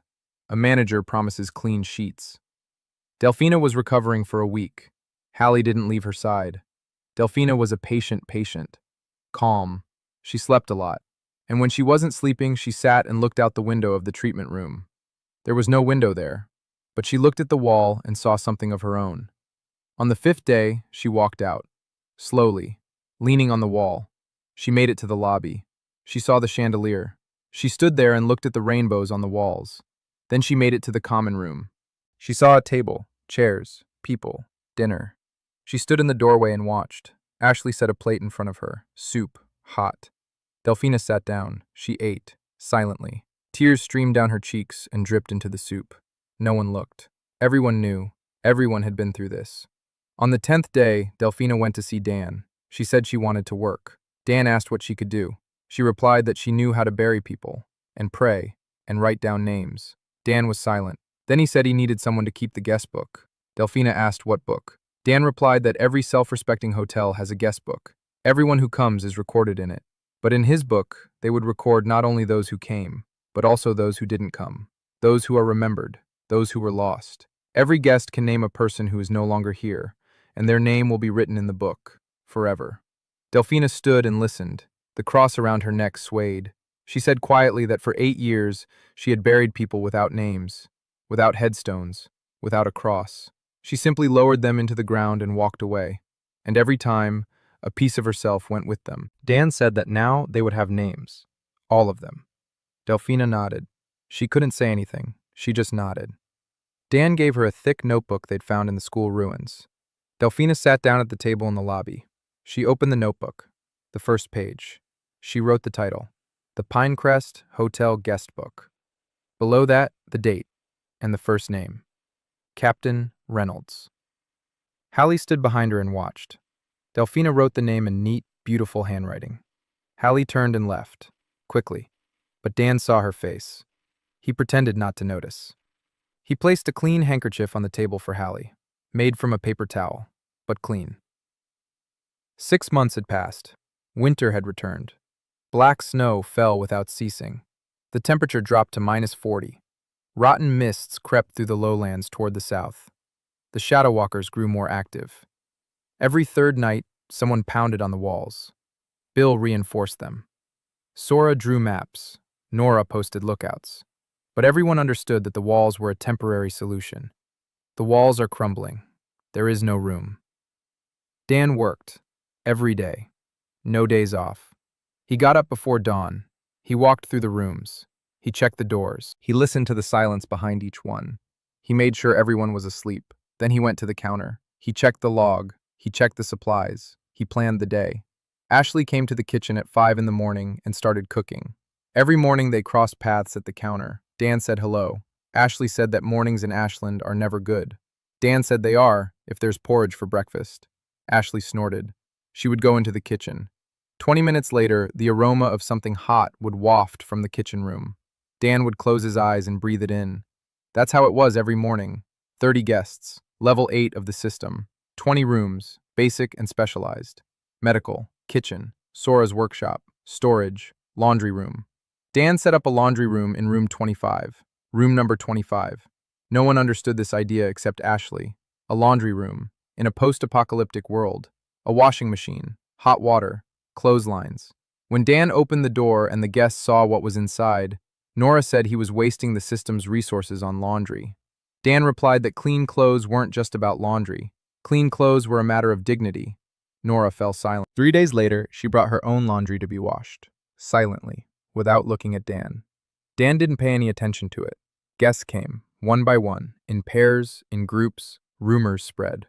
A place where it's warm, a place where they feed you, a place where they don't kill you. It sounded like a fairy tale. People came to check it out. They stayed. Not all of them. Some came and left. They didn't believe it. They couldn't believe it. Dan didn't hold anyone back. The door is open both ways. That's rule number 7. A guest has the right to leave whenever they want. No questions asked. No strings attached. Some left and came back a week later, a month later. Dan checked them in again, as if they were going on vacation. That evening, when the counter showed 30 guests, a group approached the hotel. 17 people. Dan was standing at the entrance, changing a light bulb. Or rather, changing a candle in the homemade lantern that Bill had hung above the door. He saw them from a distance, figures in the black snow, slow, heavy, barely moving their legs. They walked in a column, a man in front, tall, broad-shouldered, but hunched over, as if carrying an invisible burden on his back. Behind him were the rest, old people, women, 2 children, all ragged, frostbitten, without belongings, without weapons, without anything. The man reached the entrance. He stopped. He looked at Dan, at the lantern, at the sign, at the door with the brass handle, and he dropped to his knees, right into the black snow. Dan froze. The man said his name was Connor Wilson, former sheriff of the town of Mount Angel, south of Portland. His town had died 3 months ago, a rotten fog. It had taken everything that remained of 1,000 people, 17. He said they'd been walking here on a hunch, 2 months. 4 had died along the way. Delphina would write down their names later. Connor said they had nothing, absolutely nothing. He asked to let at least the children in. Dan stood and looked at the man on his knees, at the 17 people behind him, at the 2 children with empty eyes. Nora stood behind him. He could feel her tension. It was a risk. 17 people, resources, food, shelter, safety. All of that, of course. All of that can be counted, and the numbers aren't in their favor. Dan turned toward the counter, silently. He walked behind it, opened the guest book, picked up a pencil, said, 17 people. I'm writing everyone down. The fee. You'll tell me your names at dinner, one at a time. Nora behind him tensed even more. Dan didn't turn around. He said, Nora, put another kettle on. Nora didn't move for 3 seconds. Then she went into the kitchen. 17 people came up to the counter one by one. Each one gave their name. Delphina wrote them down, in neat handwriting, each name on a separate line. Connor Wilson, May Tanaka, Joshua Green, Lucy Parsons, Name after name. Ashley was already feeding the children in the kitchen. Hot porridge, powdered milk mixed with warm water. The children ate and couldn't stop. Ashley stood nearby, making sure they didn't eat too fast. She knew you couldn't fill an empty stomach all at once. You had to go slowly, little by little. Sora was already sketching out where to place the new arrivals, which rooms, where to put the doors. Hallie was already examining the elderly. One had fourth-degree frostbite on his toes. She told Dan quietly that 2 toes were likely beyond saving. Dan nodded. He said, "Do what you can." Hallie said she would do more than she could. The system panel flashed. Dan looked. Level. He blinked. The level had risen twice, from 8 to 10, for the first time ever. 2 levels at once. He didn't understand why. He looked at the data. Satisfaction rating. Category. He saw a new word. Gratitude for shelter. Multiplier. 17 people with nothing. Accepted without conditions. These aren't satisfied guests. This is something more. The system didn't count it as a vacation. The system counted it as an act of unconditional hospitality. A door that opens for those who have nothing. It was the maximum multiplier. Dan sat behind the counter and looked at the panel. Level 10. New possibilities. Agro room. The dome. A protected space. Inside you can grow plants. All year round. No black snow. No toxic dust. Living soil. He read the description and his hands trembled. Not from the cold. From understanding. Food. Real food. Not canned food or grains. Vegetables. Greens. Maybe fruit someday. He needed seeds, and a man who knew how to grow them.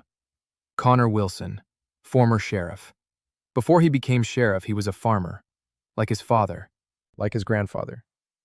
Mount Angel stood in the middle of the Willamette Valley. Connor knew the land, knew the seeds, knew how to make anything grow in anything. Dan asked him the next day. Connor said seeds were a problem. All the seeds in the area were dead. Black snow kills the seeds. But if a room protects against the outside environment, if it's clean inside, Dan said it was clean inside. Connor said that then they needed to find at least a handful of live seeds. Anywhere. If they found them, he could grow anything. Nora knew where to look. The traders had mentioned a bunker. East of Portland, in the Columbia Mountains. An old government bunker from the Cold War. Rumor had it there was a seed bank inside. A small one. An emergency one. In case of a nuclear disaster. The irony was that the disaster had happened, but the bunker had been forgotten. Or they hadn't found it. Or they couldn't break in. Dan looked at the map Nora had drawn. 50 kilometers. Through the territory of 2 hostile clans. Through the rot mist zone. Through the rift where the shadow walkers crawl out. Impossible. Dan said he was going. Nora said he was crazy. That had become a stock phrase. Hallie said he was an idiot, and if he came back without his fingers, she'd kill him herself. Ashley said that if he died, who would eat her cooking with their eyes closed? Minsu said nothing. She walked over to him. She took a pebble out of her pocket. She placed it in his palm. Dan looked at the pebble. He looked at Minsu. She said it was for good luck. He'd return it when he came back. Dan put the pebble in his breast pocket. He said he'd return it. He didn't go alone. Nora went with him. And Theo. And Griffin. The 4 of them. Across the black snow. Eastward. Toward the Columbia Gorge. The journey took 4 days. Dan wouldn't remember them as days. He would remember them as a series of decisions. To go around the lowland because of the fog. Wait out the night in the basement of a burned-down house because of the shadow walkers. Not to cross the bridge because the bridge would collapse. Nora led them. She knew the area. Griffin brought up the rear. Theo carried the supplies. Dan walked and thought about seeds. About how somewhere underground lay small, dry seeds from which tomatoes, wheat, or carrots could grow. About how people 100 years ago had put them there in case of the end of the world. And the end of the world had come, and the seeds are waiting. They found the bunker on the 5th day. The entrance was blocked by rocks. Griffin and Theo spent 4 hours clearing the debris. Behind the rocks was a steel door, rusty but intact. Nora found the emergency lock, mechanical, not electric. The code was written on a plaque nearby. Someone had taken. The door opened with a creak of rusty hinges. Inside, the air was stale and cold, but clean. No black dust, no rot, just old air. They walked down the corridor. Concrete, pipes, dead light bulbs, candle lights illuminated the path 3 meters ahead. At the end of the corridor, a room. Shelves, containers on the shelves, plastic, airtight. Dan opened the first one. Bags, labeled. Soft winter wheat, bull's heart tomatoes, not, early potatoes. He stood in the darkness of the bunker, holding a bag of seeds in his hands, unable to utter a word. Nora stood beside him. She shone a flashlight in his face. She saw that he was crying. She didn't pay any attention to it. A good soldier doesn't notice when the commander is crying. She simply began packing the containers into backpacks. The return trip took 3 days. Faster, because they were in a hurry, because they were carrying hope in plastic containers. When they entered the hotel, Minsu was standing at the front desk. She had been waiting. 4 days. Dan took a pebble out of his pocket. He handed it to her. Minsu checked it. The very same one. She put it in her pocket. She nodded. The aggro room. Room number 32. Dan created it the day after they returned. Connor stood beside him. Dan asked him what was most important to him. Connor pulled a handful of soil from his pocket. Dark, dry, dead. He said it was soil from Mount Angel, from his grandfather's farm. He'd gathered it when he left. The soil had long been dead. The black snow had killed everything. But Connor had carried it with him for 2 months. Dan accepted it, returned it. The system registered it. The door opened. Behind it was a space that wouldn't fit inside a gas station. 10 meters by 20. A high vaulted ceiling. Transparent. Light poured through it. Not sunlight. Warm. Like from a lamp, but alive. The soil inside was real. Black. Damp. Alive. Connor stepped inside. He dropped to his knees. He scooped up a handful of soil. He brought it to his face. He sniffed it. He closed his eyes. For 8 years he hadn't seen living earth. 8 years of dead dust and black ash. And here, living earth, warm, fragrant. He clenched his fist and didn't open his hand for a very long time. Then he looked at Dan. He said nothing. He stood up. He took out the bag of seeds. He began to work. Connor planted the first beds in a single day. Wheat, tomatoes, carrots, potatoes, greens. He worked silently and intently. Minsu helped. She handed him the seeds, carried water, listened as Connor explained that each seed had to be planted at a specific depth, not deeper and not shallower. Minsu memorized it, just as she had memorized the hotel rules, word for word, movement for movement. The first sprouts appeared 3 days later. In normal soil, it would have taken a week or two. The aggro room accelerated growth. Not instantly, but noticeably. Green sprouts pushed through the black soil. Connor stood over them and watched. Then he called everyone over. More than 50 people crowded around the doors of the aggro room and looked at the green dots in the ground. Green. Alive. In a world where everything was gray and black and dead, the color green. Delphina crossed herself. Nora stood with a stony face, but her chin was trembling. The children from Connor's group sat by the garden bed and couldn't take their eyes off it. One boy reached out and touched a sprout, gently, with his fingertip, as if he were afraid it would disappear. Ashley stood in the doorway and counted. In 2 weeks, the first greens. In a month, onions and radishes. In 2 months, tomatoes. In 3 months, potatoes. She was already planning the menu in her head. A real menu, not just grain soup and boiling water. Salad, vegetable stew, mashed potatoes, bread made from her own flour. She turned to Dan. Her eyes were shining. She said that if she had tomatoes in 2 months, she'd make a sauce so good that the Tenemix would come not to eat them, but to taste them. Dan said that the Tenemix weren't allowed in without an appointment. Ashley laughed, loudly, loud enough for the whole gas station to hear. The first real laughter within these walls. The hotel was growing. Sora worked non-stop. New wings, new corridors. Bill was building. His team, made up of Nora's people and Connor's group, was building. The gas station had vanished. In its place stood a building. Not beautiful in the traditional sense. Assembled from planks, sheet metal, and bricks salvaged from 10 different buildings. But alive, with windows, with doors, with hallways where people walked, with a lobby where a chandelier made of shards, with a counter where Dan stood every morning, with a sign that Min saw repainted every time the letters faded. System Level 12. 54 guests, 36 rooms. Dan looked at the numbers and thought that 6 months ago he had woken up in a stranger's body in a basement with 3 dying people. And now he had a hotel, a small town, a bakery. Ashley had finally gotten flour from the room and baked her first loaf of bread. A laundry room, a medical station with a real surgical table that Hallie had assembled from parts of 3 different tables. Captain Reynolds' Field Medicine School, where Hallie taught 4 volunteers. Sora's workshop, where blueprints for future buildings were born. The Dolphin Guest Book. Dolphins, which already contained 78 names of the living and 213 names of the dead. The vegetable garden under the dome of the ag room. Green, alive, with beds growing things people hadn't seen in 8 years. The children spent hours in the ag room. Connor taught them. He showed them how to water, how to weed, how to talk to plants. Minsu asked why they should talk to plants. Connor said there was no reason, but it was nice. Minsu nodded. She started talking to the tomatoes, every morning. But the world outside didn't become kinder just because it had grown warmer inside. Rumors about Pinecrest were spreading. Not just good ones. Good rumors attracted guests. Bad ones attracted predators. The first scouts showed up in the 4th month. 2 of them, neatly dressed, well-armed, with an emblem on their sleeves. A shield with a tower. The Arcadia Consortium. They came to look. Not as guests, as appraisers. Dan met them at the front desk. Minsu said welcome. One of the scouts looked at her and didn't answer. He looked at the lobby, at the chandelier, at the doors with the room numbers. He asked Dan who he was. Dan said he was the manager. The scout asked manager of what? Dan said the hotel.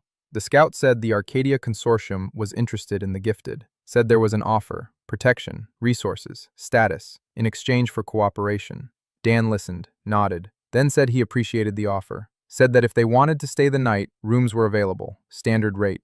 The scout blinked. He said they weren't guests, they were representatives. Dan said there were no representatives at his hotel. There were guests and there were passers-by. Guests stayed and paid. Passers-by moved on. The scout stood silently. Then he turned around. He left. The second one followed him. Nora approached Dan after they left. She said this was just the beginning. The consortium doesn't go away after the first refusal. They'll come back, with a better offer, and then with an offer they can't refuse, and then without an offer. Dan said he knew. Nora said he needed an army. Dan said he needed a door, a sturdy one. Nora looked at him. She said a door wouldn't stop 100 soldiers. Dan said a door stops anyone who isn't ready to break it down. Nora shook her head. She left. Dan stayed behind the counter. He looked at the panel. A new opportunity. Level 12, the council room. A place where decisions are made together, where everyone's voice is heard. He created it that very evening. Room 37, a round table, 12 chairs, a lamp in the middle. No head seat. Everyone is equal. The first meeting of the Pinecrest Hotel Council. Dan, Nora, Hallie, Ashley, Sora, Bill, Connor, Delphina, Junho, Marla, Theo, Minsu, 12. Minsu is the youngest. Dan sat her down at the table. Nora looked on. Dan said Minsu is in charge of the signs and the front desk. She's part of the team. Nora didn't argue. Dan spoke. The Arcadia Consortium knows about them. They'll be back. We need to decide what to do. Nora said we need weapons and people ready to fight. Bill said they needed walls, real ones, stone ones. Hallie said they needed a stockpile of medicine in case of a siege. Ashley said they needed a food supply for at least 3 months. Sora said they needed an evacuation plan. Delphina said they needed to pray. Everyone looked at her. She said she was joking. Then she said she wasn't joking. Then she smiled. For the first time, everyone. Dan listened to everyone. He nodded. He took notes. Then he spoke up. He said he wouldn't build a fortress. He wouldn't arm people. He wouldn't prepare for war. He would prepare for guests. The table fell silent. Nora said that was madness. Dan said the consortium would come with an army. An army is people. People are tired. People are hungry. People haven't slept properly since the silence. If they come, he'll offer them tea. Nora said tea won't stop bullets. Dan said bullets stop the body. Tea stops the intention. Nora stood up. She left. Hallie said Dan was an idiot. Ashley said he was an idiot, but usually right. Minso said nothing. She wrote everything down in her notebook, everything everyone said, word for word, just like she wrote down the rules, just like she wrote down names. The month after the scouts' visit passed quietly, too quietly. Nora said that the silence before the blow is worse than the blow itself. Dan said that silence is just silence. Nora called him naive. Dan didn't argue. He worked. But the threat didn't come from Arcadia. It came from the south. A gang. The Dogs of Columbia. 30 men. A nomadic clan that lived by plunder. They moved along the river and took whatever they could get their hands on. The enclaves paid off the gang. Lonesomes hid. Those who didn't hide or pay off ceased to exist. They were led by a man named Redmond, a former firefighter from Eugene. Big, bald, with a burn covering half his face. He wasn't evil. He was empty. 8 years of destruction had burned everything out of him except for one instinct: survive, at any cost. His people feared him, his people obeyed him, his people didn't remember another life. They appeared in the morning, 30 figures on the horizon, in the black snow, armed. Nora saw them first. She sounded the alarm. People ran to the rooms. Dan stood behind the counter. Nora walked up to him. She said they were the dogs. She said they didn't talk. She said they needed to lock the doors and pray. Or not pray, but shoot. They had 7 firearms, against 30. Jung-ho's math, not in their favor. Dan watched the approaching figures. 30 people. Armed. Dangerous. Hungry. Tired. He could tell even from a distance, by the way they walked. Heavy. Unsteady. People who hadn't rested in a long time. People who hadn't eaten properly in a long time. People with no home. Guests. Dan said one word. Open it. Nora looked at him, said he'd lost his mind. Dan said, open the gate. Everyone into the common room. Everyone. Both ours and theirs. Nora said he wanted to let in 30 armed bandits. Dan said he wanted to let in 30 tired people. Nora stood there, watching. Her hand rested on her holster. Dan said, Nora, I've never been wrong about guests. Trust me one more time. Nora closed her eyes, opened them, took her hand off the holster. She went to open the gate. The Colombian gangsters entered the hotel. 30 men, with guns, with knives, with clubs, dirty, angry, dangerous. They entered the lobby and stopped. A chandelier made of shards of crystal cast rainbows on the walls. It smelled like bread. Ashley had been baking since morning. Minso stood behind the counter, a 12-year-old girl with a straight back and a notepad in her hands. She said, welcome to Pinecrest. 30 armed men were staring at her. Redmond stood in front, huge, with a scarred face, an axe in his hand. He looked at the girl, at the counter, at the chandelier, at the smell of bread. Dan stepped out from behind the counter. He approached Redmond, not quickly, not slowly, calmly, the way you approach a guest at the front desk. He said good afternoon. He said his name was Dan. He said he was the manager. He said the common room was ready. Hot food would be ready in 20 minutes. Weapons can be left at the entrance. They aren't needed in the rooms. Redmond looked down at him. Dan was a head shorter. Redmond was clutching an axe. Dan stood his ground. He didn't back down. He didn't tense up. He stood as one stands behind a counter, with a straight back and open arms. Redmond said he'd take everything. Dan said there was nothing to take. The rooms don't work without him. The food in the kitchen, which also doesn't work without him. The supplies are in the storage room, which won't open without him. Redmond could kill him. Then everything would stop working. Or Redmond could sit down at the table and have a hot meal. The choice was his. Redmond was silent. His men stood behind him. Someone was shifting from foot to foot. Someone was looking at the chandelier. Someone was sniffing the smell of bread. Dan led them into the common room. All of them. 30. With weapons. Because no one had put their weapons down. The system reacted. Common room number 6. Violence suppression zone. The panel flashed. Dan read it. Inside this room, it is impossible to cause physical harm to another person. Weapons do not work. Fists do not strike. Knives do not cut. The system blocks the intent to cause harm, not the body, the intent. 30 people entered the room with weapons, and the weapons became useless. They didn't know that, but Dan did. He sat down across from Redmond, at a long table. Ashley brought food, bread, fresh, made from flour from the ag room, soup, hot, with real vegetables. The first vegetables from the dome, carrots, onions, and greens. 30 people who had been living on rats, bark, and carrion for months sat at the table, and in front of each of them was a bowl of soup with real vegetables and fresh bread. Redmond stared at his bowl. He didn't eat. His men watched him. They waited. He picked up a spoon. He tasted it. He closed his eyes, opened them, looked at Dan. Dan was sitting across from him, eating his soup, slowly, calmly, just like every evening. The conversation lasted 6 hours. Dan didn't rush him, didn't pressure him, didn't try to convince him. He listened. Redmond spoke. At first, just a little, then more. Then he couldn't stop. Just like Theo on the first day. Just like everyone who came here. A faucet turning on. Redmond had been a firefighter for 20 years. He rescued people from burning buildings, and then the whole world went up in flames, and there was no one left to save, and he became the one people were fleeing from. He talked about it without self-pity, without excuses. He just told the story, like a fact. Dan listened. He didn't interrupt. He didn't judge. He didn't say he understood. When Redmond fell silent, Dan said one thing. He said they needed a firefighter here, because the building was wooden, and Bill was complaining that there was no fire safety plan. Redmond looked at him, for a long time. Then he stood up. He told his people they were leaving. Half of them stood up and left with him. Half stayed. 15 people remained at the table. They looked at Dan, at their plates, at the bread, at the walls, at the doors with brass numbers.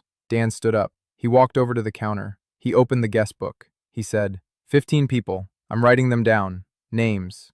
Delphina came over with a pen. 15 names, one by one, each on a separate line. Redmond left, without looking back. 15 of his former subordinates watched him go through the lobby window. One of them, a man named Sam, a former gym teacher from Corvallis, walked up to Dan and said quietly, he said that Redmond would return. Not now, but he would return. Dan replied that he knew. He said that when Redmond returned, there would be a room for him. The hotel had grown again. 70 guests. Dan didn't count people as a resource. He counted them as names in the guest book. Delphina kept track. Every name, every story, every name of someone who had been lost. The book was getting thicker. Delphina sat in the lobby every evening and wrote, in neat handwriting. When she ran out of pages, Sora made new ones. From paper they had started producing themselves. From cellulose, from wood, rough, uneven, but real. Paper for names. In the evenings, Dan sat behind the front desk and listened. The hotel was alive. The smell of bread wafted from the kitchen. From the medical wing came the voice of Hallie scolding someone for a bandage applied crookedly. From Sora's workshop came the scratch of a pencil on paper. From the garden room, the voices of children watering the beds. From the laundry room, the splash of water. Bill was hammering somewhere on the second floor. Yes, it was already the second floor. Sora designed it, Bill built it. Nora posted lookouts on the roof. Dan hung a lantern on the staircase. He sat behind the counter and changed the candle in the lamp. Minsu sat next to him and read The Book of Rules. She had known it by heart for a long time, but she kept reading, like a ritual. Dan asked if the pebble was still there. Minsu reached into her pocket. She took it out. She showed it to him. Blue with green veins. It was there. Dan nodded. Minsu put the pebble away. They sat in silence. Not in silence. In silence. In warmth. In life. Black snow was falling outside. Inside, the lamps were lit. It smelled of bread, and someone on the second floor was humming softly. Delphina's voice. An old hymn. No words, just the melody. Dan closed his eyes. He listened. This was his hotel, his guests, his home. 1 year and 10 months after waking up. Dan stood on the roof of the main building of the Pinecrest Pacific branch and looked at the horizon. 6 branches, 6 dots on the map of the Ashlands where lamps were lit and the smell of bread filled the air. The Cascade branch in the mountains, the River branch on the banks of the Columbia, the Valley branch in the Willamette Valley, the Sound branch near Tacoma, Ridge branch on the eastern slope of the Cascade Mountains, and this one, the first. A former gas station, now a 3-story building with a lobby and a chandelier and 120 rooms and 200 permanent residents. Dan stood on the roof and felt the wind, cold, with black dust, but weaker than a year ago. The sky was still gray-violet, but lighter, just a little. Maybe it was his imagination, maybe not. Hedgen stood nearby, silent, as always. She stood slightly ahead and slightly to the left, between him and the wind. She always stood that way, between him and whatever might cause harm. Dan had noticed this long ago. He hadn't said a word. Neither had she. It was theirs, without words. He went downstairs. Morning rounds, every day, without exception. The first-floor hallway, doors with numbers. He walked and listened. Silence behind door number 3. Theo and Rena were asleep. Bill's snoring behind door number 4. Someone talking quietly behind door number 7. Marcus and Liana. They were expecting a baby now, the first baby born at Pinecrest. Hallie was getting ready. Dan was preparing the room. A special one, a nursery. He'd been thinking about it for a month. What should the room be like for a child to be born in Ashland? Warm, quiet, with a nightlight. He'd already made the nightlight, by himself. Made of tin and glass. Crooked. Ugly. Sora offered to help. Dan refused. It had to be from him, with his own hands, like cookies from Mom on the nightstand. Minsu was waiting for him behind the counter, 14 years old. 2 years ago, she was 12, and she was holding a pebble and crying in the basement. Now she was standing behind the counter with a notebook and a pen, reporting. The night log. 3 new guests arrived after midnight, registered, accommodated. Rooms 47, 48, and 51. 1 with frostbite was sent to Hallie. 2 asked for food. Ashley left the night soup on the stove. Minsu fed them. Everything was routine. Dan listened and nodded. Minsu spoke clearly and calmly, like an administrator, like someone who knows their job. He asked the pebble in place. Minsu reached into her pocket, took it out, showed it. Blue with green veins. Put it away. Their ritual. Every morning, 2 years in a row. Breakfast in the common room. 200 people wouldn't fit at one table. Ashley expanded the dining hall. 3 halls, 3 shifts. Ashley managed a kitchen of 10 people. 10 cooks she'd trained herself. They cooked with ingredients from the ag room, bread from their own wheat, porridge from their own oats, vegetable soup from their own vegetables, scrambled eggs. Yes, scrambled eggs. Connor got some chickens, real chickens. He found chicks from traders in the southern enclave, traded for seeds. The chickens lived in the room. They laid eggs. Ashley saw a fresh egg for the first time since the silence, and stood with it in her hand for 10 minutes without moving. Then she cracked it into a skillet. Grandma's cast iron skillet. The scrambled eggs sizzled and smelled so good that people came out of the hallway just to stand at the kitchen door. Ashley served the first scrambled eggs to the children, then to the old folks, then to everyone else. Herself last, just like Dan taught her. The manager eats last. After breakfast, the council. Room 37, a round table. Dan, Hajin, Hallie, Ashley, Sora, Minsu, Nora, Connor, Delphina, Bill, Junho, Redmond. Yes, Redmond. He came back a year later, alone, no gang, no weapons, with nothing. He stood at the entrance in a tattered jacket. Minsu said, "Welcome." Redmond looked at her, at the counter, at the chandelier. He said he'd come to work. Dan gave him a room and a position. Head of fire safety. Redmond didn't smile, but his eyes had changed. Like a man who had remembered who he was. 20 years a firefighter, 2 years a gangster, now a firefighter again. The circle was complete, the council's agenda. Arcadia, a word that hung over the hotel like a black cloud. The consortium hadn't forgotten. The consortium hadn't forgiven. For 2 years, Dan had politely refused. Scouts, negotiators, diplomats. He met each one at the front desk. He offered each one tea. He told each one no. Calmly, politely, by the book. The consortium sent people of ever higher rank. The last was the deputy director of external relations, a woman named Vivian Locke. She spent 3 days at Pinecross for 3 days. She ate Ashley's food. She slept in the room. She walked the hallways. On the 3rd day, she told Dan he was making a mistake, that the consortium offered protection from everything, from the shadow folk, from the clans, from hunger, from the cold, that all he had to do was sign the contract. Dan said he already had protection from all of that. Vivian asked what kind. Dan pointed to the doors with brass numbers, to the people in the hallway, to Minsu behind the counter. Vivian left. In her report, she wrote that the subject was not amenable to standard methods of influence. Now Nora said that Arcadia had shifted from diplomacy to planning. Her scouts had intercepted a message. The consortium is gathering forces, not for negotiations, for a siege. Kazuo Sato has been personally appointed to command the operation. Director of Personnel Development. The man who has recruited more gifted for Arcadia than anyone else. The man who never lost. Nora said Sato would arrive with an army, at least 100 men, heavy weapons, vehicles, armored personnel carriers. Everything left of the West Coast military bases. Walls won't protect against that. Heijin confirmed it. She knew Sato by reputation. The Seoul Enclave traded with Arcadia. Sato came in person to collect the gifted, politely, with a smile, with a contract. Those who signed lived in gilded cages in San Francisco. Those who didn't sign disappeared. Heijin said this in an even voice, without emotion, but her hand lay on the table clenched into a fist. Dan listened. Everyone was speaking. Nora suggested evacuating, taking the people to the mountains, to the Cascade Branch, to spread out. Redmond suggested putting up a fight. Now they had 120 people capable of handling weapons.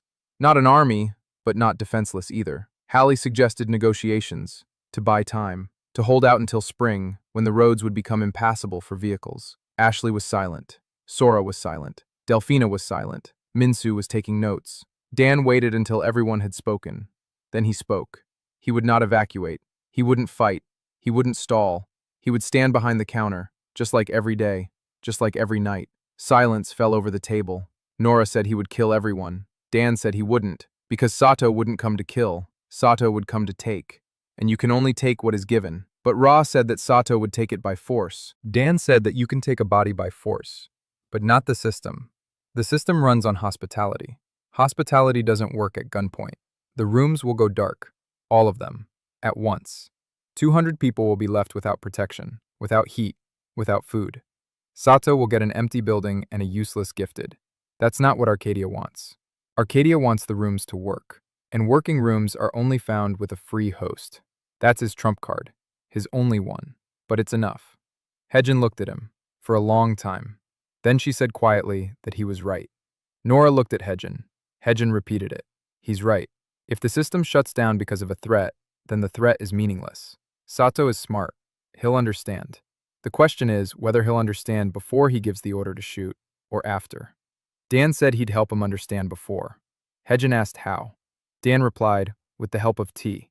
3 weeks of preparation. Not for war, for a reception. Dan was preparing the hotel for the most important guest in its history. Ashley was preparing a special menu. Not a festive one. Simple, but perfect. Bread, soup, tea. Every dish was perfected down to the last detail. The bread had to be warm when served. The soup had to be that very soup from the first harvest. Tea made from herbs Connor had grown in the greenhouse. Mint and chamomile and something bitter that Ashley added for depth of flavor. Sora tidied up the lobby. Every floorboard polished. Every is clean. The chandelier has been restrung and washed. Every shard of crystal sparkled. Minsu rewrote the sign. Fresh. Bright. Delphina placed the guest book on the counter. Open. On the page with the names. Heijin positioned her people. Not for a fight. For order. So that no guest would panic. So that everything would go on as on a normal day. Because this was a normal day. At the Pinecrest Hotel, every day is normal. Every day someone arrives. Every day someone leaves. Every day the front desk is open and the doors are open. They arrived at dawn. Nora was the first to see them. A convoy. A long one. Armored personnel carriers. Trucks. Infantry. The lookout on the roof counted 112 people. Vehicles. Weapons. It was serious. It was real. Dan stood behind the counter. Minz was next to him.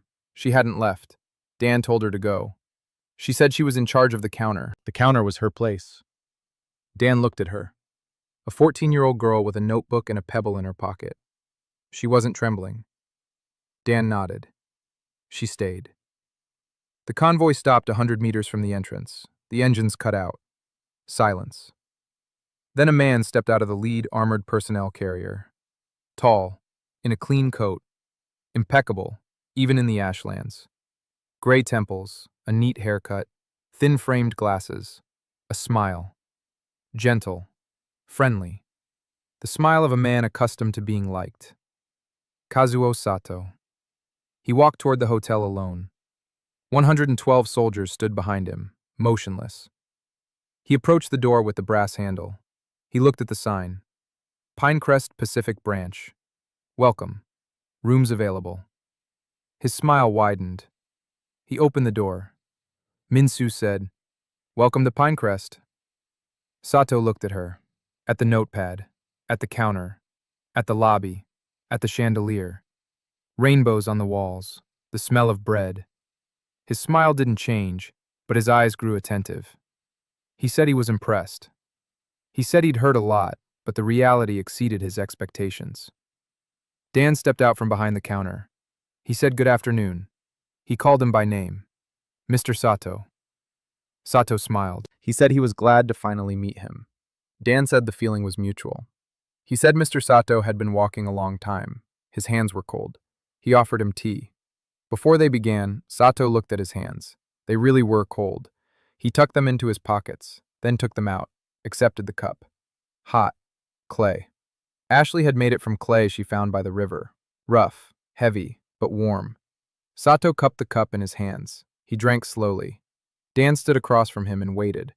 Sato spent 3 days at the hotel, just like Vivian had before him. But not like Vivian. Vivian observed and assessed. Sato observed and felt. He walked through every room, every hallway, every door. He talked to the guests, to Theo and Rena, to Bill, with Connor, with Deck, with the kids watering the garden beds in the ag room. He ate Ashley's food, breakfast, lunch, dinner.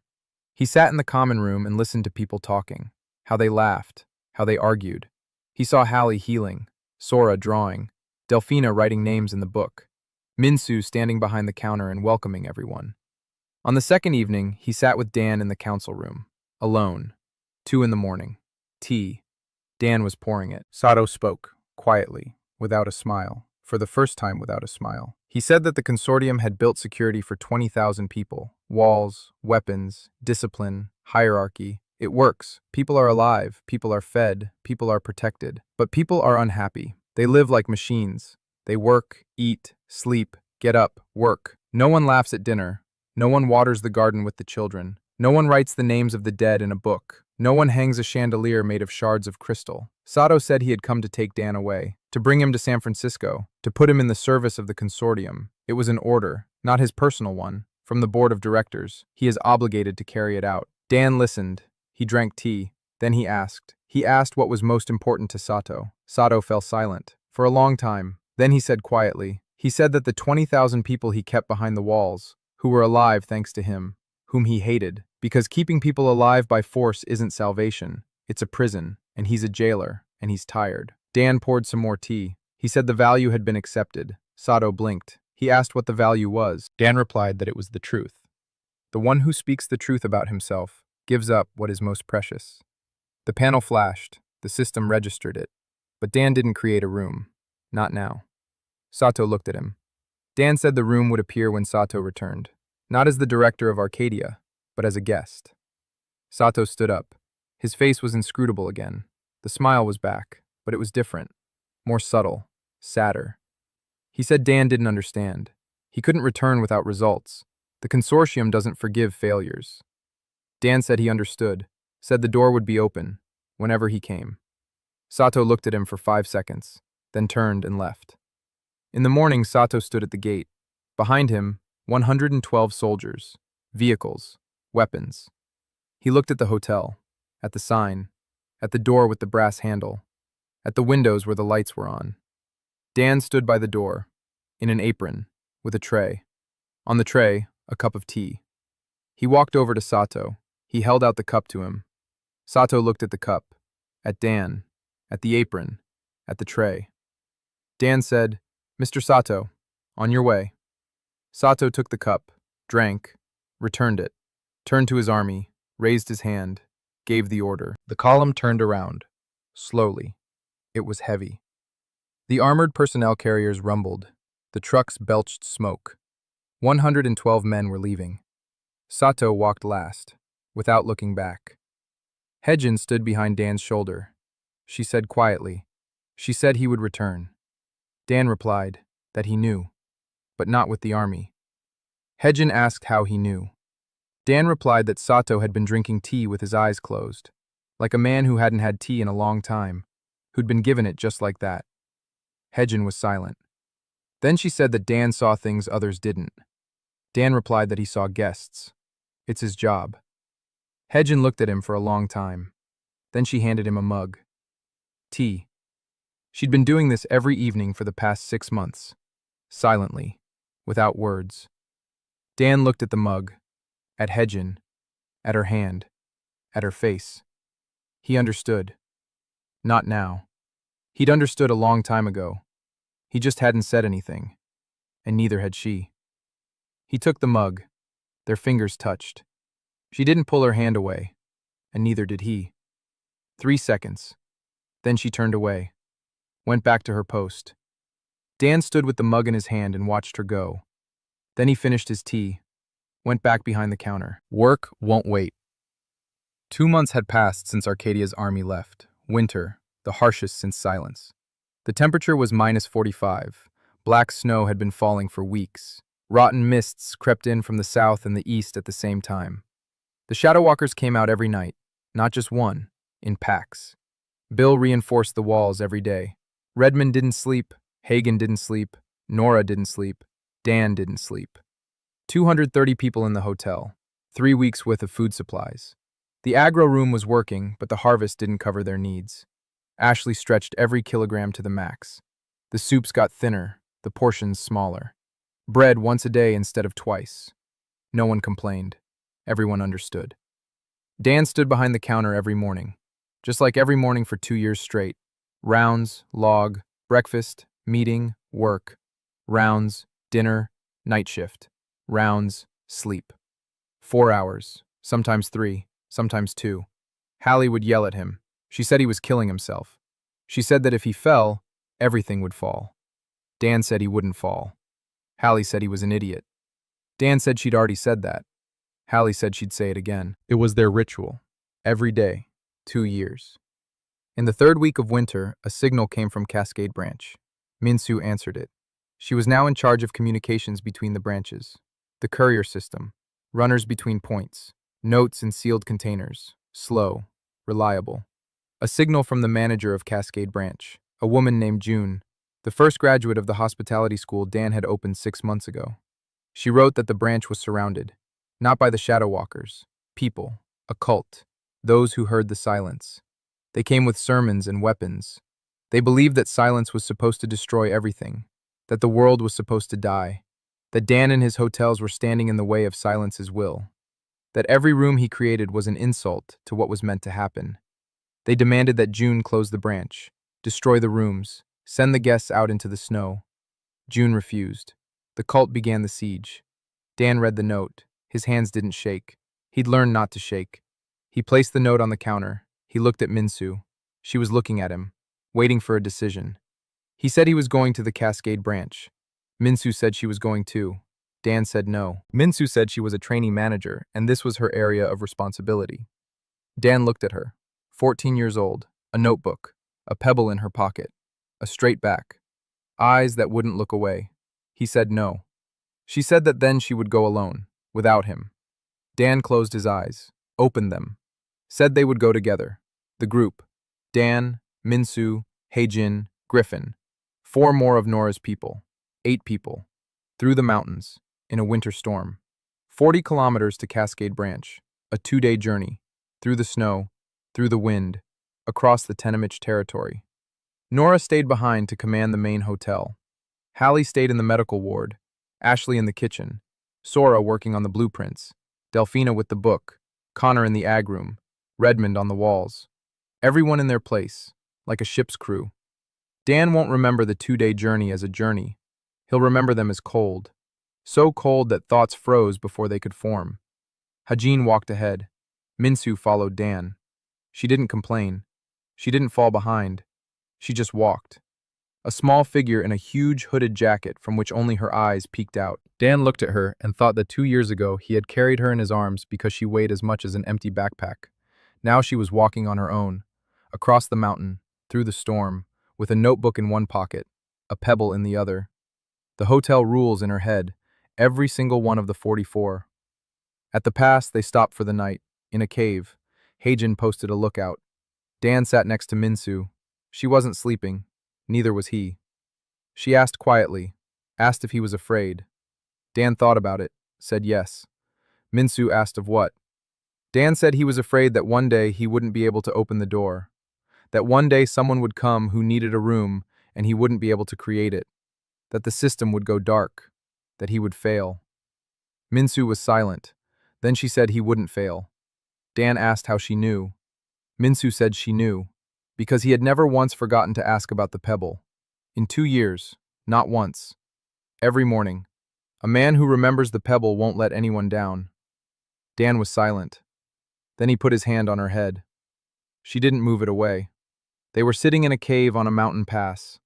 Outside, the wind howled, 45 below, black snow. Inside, 2 people sat side by side in silence, and that was enough. Cascade Branch on the 3rd day. The lodge stood on a mountainside, a former mountain station. Sora designed it. The locals built it. 20 rooms, 60 guests. The manager, June, a young woman, 20 years old, a former homeless woman from Portland. Dan found her in the first year. She lived under a bridge, alone, unwanted by anyone. Dan brought her to the hotel, gave her a room, then gave her a job, then gave her knowledge, the school of hospitality. June learned all the rules in 3 days, faster than Minsu. Minsu was offended but didn't show it. June became the first person to whom Dan granted the right to create rooms. Not full authority, partial. She could create basic rooms, without specialization, but that was enough. Cascade Branch stood and operated. Because June stood behind the counter and said welcome, the cult surrounded the branch, 50 people, in black clothes, with a symbol, an open circle. A silence that never ended. Their leader, a man who called himself the Prophet. He didn't give a name. He said names belonged to the old world, tall, thin, with eyes that burned, not a metaphor. They glowed with a faint violet light, a gift, his ability, his voice. When he spoke, people listened. Not because they wanted to, because they couldn't help but listen. His words entered their minds and stayed there, like a splinter, like a worm. He preached that the silence was a purification, that the world had to die and be reborn pure, that Dan, with his rooms, was preventing the world from dying, that every door with a brass number was a nail in the coffin of the new world, that the hotels must be destroyed, all of them. Then silence would complete its work, and a new beginning would dawn. Dan approached the line of the siege, alone. Hedgen followed him 3 steps behind him. He asked her to stop. She didn't stop. He turned to her, spoke softly, said please. Hedgen stopped. Her face was stony, hand on her weapon. Dan walked on, alone. The Prophet was waiting for him, standing before his men, black robes, violet eyes, a smile, not kind, not evil, empty, like the silence he served. He said he'd been waiting for Dan, said Dan was the source of the problem, that if Dan left voluntarily, if he renounced the system, if he let the rooms go dark, then everything would end peacefully. No one would get hurt. The guests would disperse. The branches would close. The world would continue to die. As it should. His voice, Dan could feel it, like pressure on his brain. Every word was heavy. Every word settled on his shoulders and pulled him down. The voice said, "Give it up." And part of Dan wanted to. Part of Dan was tired. 2 years. Every very day. No days off. No rest. No sleep. The counter. Guests. Problems. Threats. Responsibility for 230 people. For 6 branches. For every name in the guest book. Exhaustion. So exhausted his bones ached, just like that first day. Just like when he woke up in a stranger's body in the basement. The Prophet's voice pressed down on that exhaustion. Give it up. Rest. Stop. Let the world end. Dan stood and listened. The voice pressed. A minute. 2. 3. He closed his eyes. The voice grew louder. Give it up. You're tired. You're alone. You can't carry this forever. Dan stood with his eyes closed and thought. Not about the world, not about the system, not about the silence, about a pebble, blue with green veins, about how every morning he asks, and every morning Minsu takes it out, shows it, and puts it away. 2 years, 730 mornings. Not a single one missed. He thought about the cup of tea that Heijen served every evening, silently. 6 months, 180 evenings. He thought about the smell of bread from Ashley's kitchen, about the scratch of Sora's pencil, about Hallie's voice swearing in the medical ward, about Delphina's handwriting in the guest book, about Bill's snoring behind door number 4, about the children's laughter in the Agra room, about Theo and Rena, who had finally stopped running, about Redmond, who was a firefighter again, about Connor, who was a farmer again, about all the names, about all the stories, about all the doors with brass numbers. He opened his eyes. The Prophet's voice was still pressing down on him, but quieter, like the noise behind the wall, like the wind outside the window. Dan looked at the Prophet, said one word, said no, just no. No explanations, no arguments, no speech, no. The Prophet frowned, raised his voice. Dan felt the pressure, stronger, heavier, as if a mountain had settled on his shoulders. He stood. The system panel flashed. He didn't look. He didn't need to. He knew. The system wasn't dimming. Refusing the Prophet was an act of hospitality. Toward everyone else. Toward the 60 people at Cascade Branch. Toward the 230 at the main hotel. Toward everyone who had ever crossed the threshold. To refuse the one who came to destroy it was to protect those who came to live. The system counted the refusal as an act of care. For the first time, refusal was equal to an invitation. The Prophet saw that Dan wasn't giving in. His eyes glowed brighter, a violet light. He stepped forward. His men moved. Heijen, behind Dan, raised her weapon. Griffin and the others did too. 50 against 8. Bad math. But Dan raised his hand. Not toward the prophet, toward Hagen. She stopped. Everyone stopped. Dan looked at the prophet's people. At 50 men in black clothes, tired, thin, with chapped lips, with frostbitten hands. They followed the prophet not because they believed, because his voice wouldn't let them leave. They were captives, not followers. Dan could see that, just as he always saw guests, by their shoulders, by their eyes, by their hands. He spoke loudly, not to the prophet, to his people. He said there were rooms at Cascade Branch, warm ones, with beds, with clean linens. He said there was hot soup in the kitchen. He said the door was open, to everyone. He said that if anyone wanted to come in, they just had to say their name. His voice was ordinary, not loud, not magical. Just the voice of a man standing behind the counter saying, "Welcome." The prophet screamed. His voice hit like a wave, pressure, a throbbing in his temples. Dan staggered, but he didn't fall. He stood. Behind him stood the hotel. Behind him stood doors with room numbers. Behind him, children slept and old people ate soup. And June stood behind the counter, holding the line just as he had taught her, calmly, with his back straight, with a notepad. The first to step out of the prophet's ranks was a young guy, about 17, skinny as a rake. He stepped forward, past the prophet, toward Dan. Dan held out his hand. The guy took it. Dan asked his name. The guy said it was Eli. Dan said, "Welcome, Eli. Let's go inside." Then the second, a woman. Then the third, a man. Then another, and another, one after another. The prophet's voice screamed and pressed and tore at the air, but the people kept coming, past him, toward the door, toward the warmth, toward the smell of soup. 10, 20, 30, 35, 40. The prophet stood alone. 10 people remained with him. Then 8, then 5, then 3. Then he stood alone. All alone. His eyes burned with a violet fire. His voice trembled. He shouted that the world must die, that the silence was not over, that they were all traitors. But he was screaming into the void. His people were already inside, in the warmth, at the table, with soup. The prophet stood in the snow, alone. Dan looked at him. He saw a man, not a monster, not a villain, a man who had lost everything and decided that if he had lost it, then everyone else must lose it too. Dan walked up to him. The prophet stepped back. His eyes were burning. His voice was hoarse. He said he wouldn't go in, that he'd rather die. Dan said there was no need to die. He said the door was open. Today, tomorrow, a year from now, when he was ready. He said there would be a line in the guest book for his name, his real name, when he was ready to say it. The prophet looked at him. A violet light flickered in his eyes, like a lamp about to go out. Then he turned. He walked away, into the black snow, alone. Dan stood there, watching him go. Hajin came over. She stood beside him, between him and the wind, as always. Minso came out of the branch. She ran up. She hugged him. For the first time in 2 years, she just hugged him. Dan stood there, motionless for a second. Then he hugged her back. She was small and warm and smelled of soap from the hotel laundry. They returned to the main hotel 4 days later. 40 former cult members remained at the Cascade Branch. June registered them, every single one, by name. She gave each of them a room.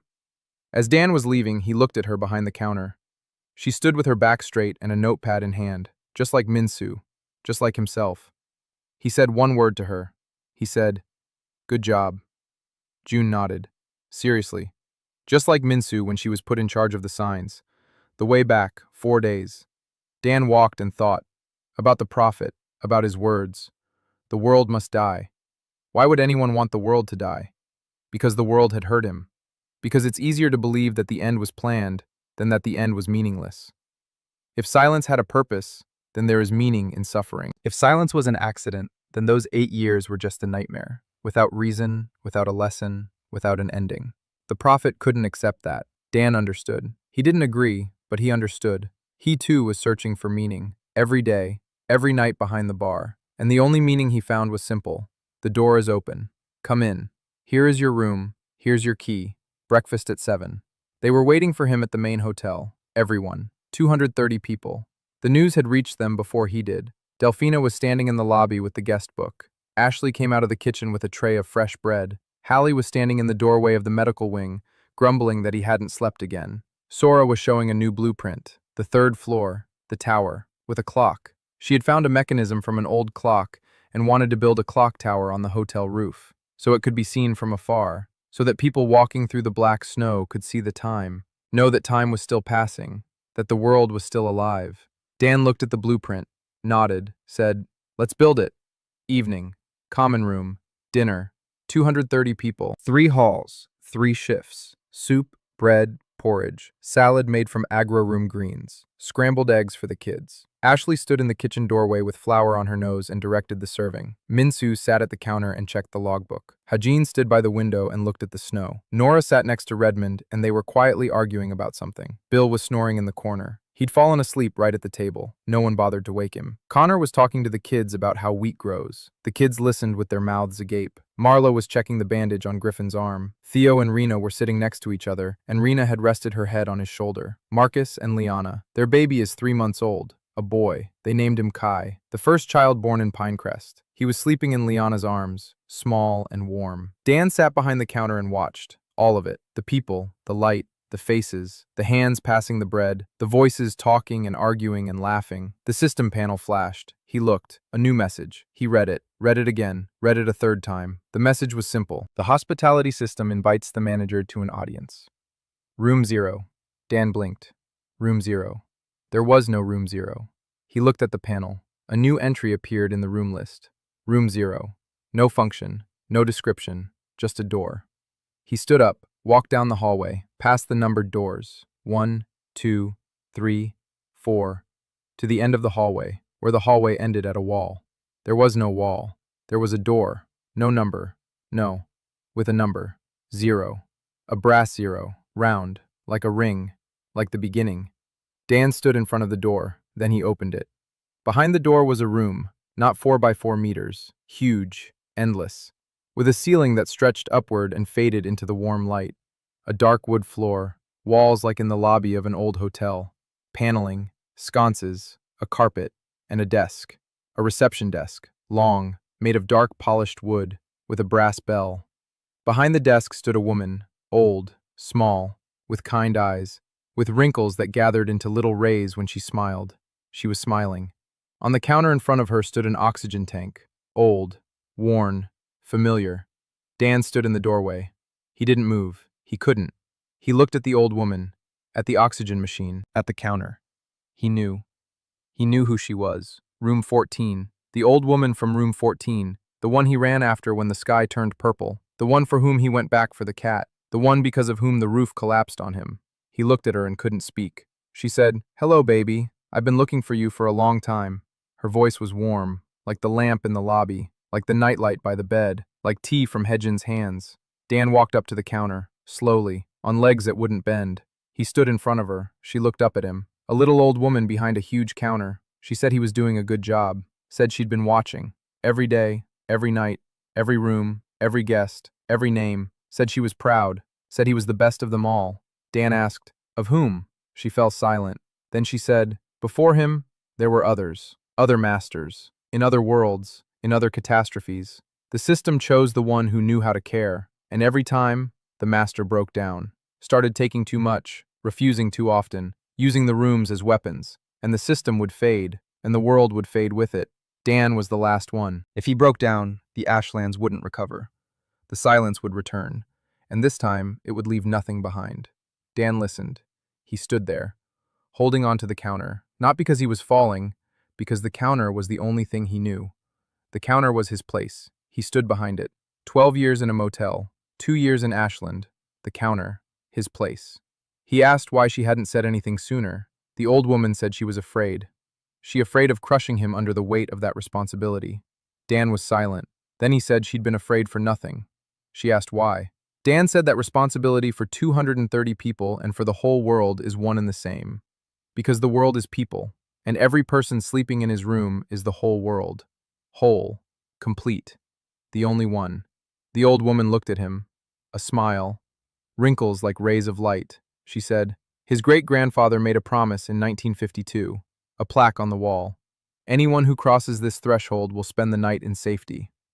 3 generations kept the promise. Reality remembered. When Peplosm cried out for help, reality answered. There is one. He already has a promise. Dan wasn't a coincidence. Dan was the answer. To the world's cry. To the plea for a home. Dan stood and listened, and the world around him was quiet and warm. The old woman placed her hand on the oxygen machine. She said it had saved her back then, on that last night, in room 14. He ran after her instead of hiding. He went back for her cat. The roof collapsed. He died. She didn't, because he made it in time. She said the cat had survived too. Dan laughed, hoarsely, with tears in his eyes. He asked what the cat's name was. She said Mr. Penny. Dan laughed harder. He remembered Mr. Penny. Red-haired, fat, with one torn ear. He'd come up to the front desk at night and sit on the guest register. Dan would move him every time, and every time Mr. Penny would come back. The old woman said it was time for him to go, that they were waiting for him, that the hotel couldn't run without a manager. She said he could come here, to room 0, when he was tired, when he couldn't sleep, when things got tough. It was always warm here, and there was always tea, and there was always someone behind the counter. Dan nodded. Then he spoke. He thanked her for choosing him. The old woman shook her head. She said she hadn't chosen him. He had chosen himself. When he ran to room 14 instead of the basement, when he went back for the cat, when he decided that someone else's life was more important than his own. It wasn't the system's choice. It was his choice. The system just remembered. Dan left room 0. The door closed behind him. He stood at the end of the hallway. He heard voices from the common room, laughter, an argument, the clatter of dishes, footsteps, Bill's snoring, Hallie's voice, the tap of a hammer, the scratch of a pencil, the smell of bread. He walked back down the hallway, past the numbered doors. The brass numbers gleamed in the lamplight. 1, 2, 3, 4, 5, 6. To the counter. Minso was standing behind the counter, with a notepad, with a pen. She looked at him, asked if everything was okay. He said yes. She nodded, went back to the logbook. Dan stood next to her, in his place, behind the counter. He looked at the lobby, at the chandelier made of shards of crystal, at the rainbows on the walls, at the door with the brass handle, at the sign behind it.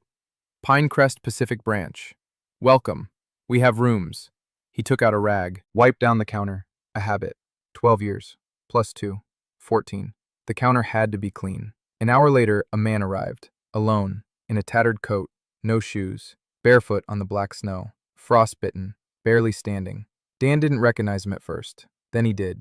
Kazuo Sato, former director of Human Resources Development for the Arcadia Consortium. Former, because there was nothing of the director left in his eyes. His coat was torn, his face gaunt, his hands dirty, a bruise on his cheek. He'd been cast out. Mission failure. The consortium doesn't forgive. Nora was right. Sato stood in the doorway. He didn't come in. He stood and looked at the counter, at Dan behind it, at the lamps, at the smell of bread, at the chandelier, at the rainbows. Minsu came out to him. She said, "Welcome to Pinecrest." Sato looked at her, at the girl with the notepad, at her straight back, at her serious eyes, then at Dan. Dan was standing behind the counter, in an apron, with a rag in his hand. He was looking at Sato. He saw a guest. Not an enemy, not the director, not a threat. A guest, tired, hungry, cold, with nowhere else to go. Dan said, "Mr. Sato, it's good to see you again. Your room is ready." Sato stood there. He didn't move. Then he stepped over the threshold. His feet left wet footprints on the clean floor. Minsu looked at the footprints, then at Dan. Dan shook his head. "Not now, later." Minsu nodded. Delphina approached with the guest book. She opened a blank page. Sato looked at the book, at the pen, at the line. Delphina asked, "Name," Sato said quietly. "Kazuo Sato." Delphina wrote it down, in neat handwriting. Then she asked, "How do you pay?" Sato looked at Dan. Dan said, "With stories." Sato blinked, then nodded. "With stories." Ashley came out of the kitchen, with a tray, hot bread. She handed it out, to everyone in the lobby. Sato got a piece, hot, fresh, made from their own wheat flour. He held the bread in his hands and looked at it. Then he took a bite, chewed slowly, closed his eyes. Dan saw it. Sato's shoulders dropped 2 centimeters. Nora was standing by the window. She was looking at the snow. Snow. Dan walked over. He looked. White. The snow was white, not black. White. The first clean snow in 8 years. It was falling slowly, in large flakes. White. Like real snow. Like before the silence. Nora watched, and her face. Dan had never seen such a face on Nora. Open. Without a mask. Without stiffness. The face of a person who had forgotten what white snow looked like and remembered.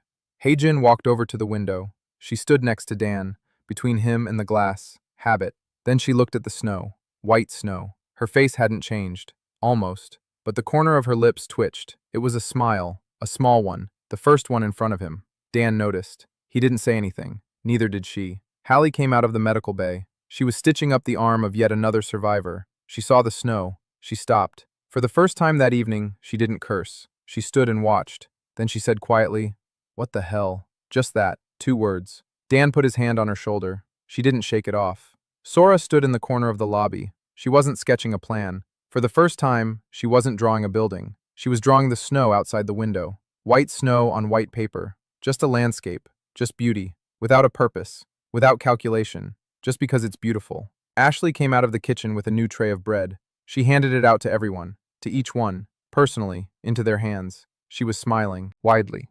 With flour on her nose. As always.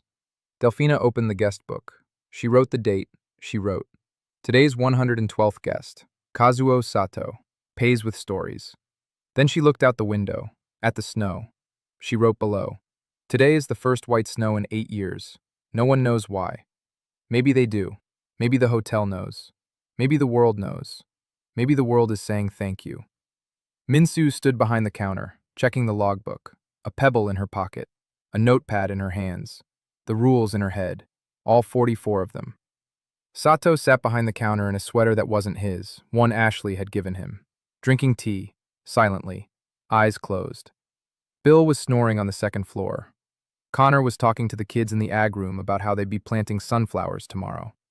Redmond was standing on the roof, looking at the white snow with the face of a man who'd spent 20 years fighting fires and had finally seen clean rain. Theo and Rena sat in their room and, for the first time in 2 years, didn't close the door. Marcus held little Kai in his arms and showed him the snow through the window. Kai didn't understand what he was seeing, but he smiled, because Dad was smiling. Dan stood by the door, wide open, wearing an apron. White snow fell on the threshold and melted. Figures moved behind the snowy veil, many, 30, maybe more, with children, with dogs, with a homemade flag on a stick. They were walking toward the hotel, slowly, wearily, like everyone who comes. Dan didn't know who they were, didn't know how they would pay, didn't know if there would be enough rooms. It didn't matter. There would be enough rooms. There always are, because he creates them, for everyone, one by one. He adjusted the sign on the door. Open. He looked at the lobby behind him, at the chandelier, at the rainbows, at the front desk, at Minsu behind it, at Heijin by the window, at Hallie in the medical wing doorway, at Sora with the drawing, at Ashley with the tray, at Delphina with the book, at Sato with the tea, at the doors with brass numbers, at his entire hotel, at his entire world. He smiled. He looked at the figures in the white snow. He said quietly, to himself, to everyone, Minsu behind the counter, Heijin by the window, Hallie in the medical wing, Ashley in the kitchen, Sora with a pencil, Delphine with the book, Connor with the sunflowers, Bill with the hammer, Redmond on the roof, Theo and Rena in the open room, Nora by the window, Marcus and Liana and little Kai, Sato in a stranger's sweater, to his great-grandfather who made a promise in 1952, to the old woman from room 14, to Mr. Penny, to all the names in the book, to the living and the dead, to all of Ashland, to the whole world that cried out and received an answer. Welcome to Pinecrest. We have openings today.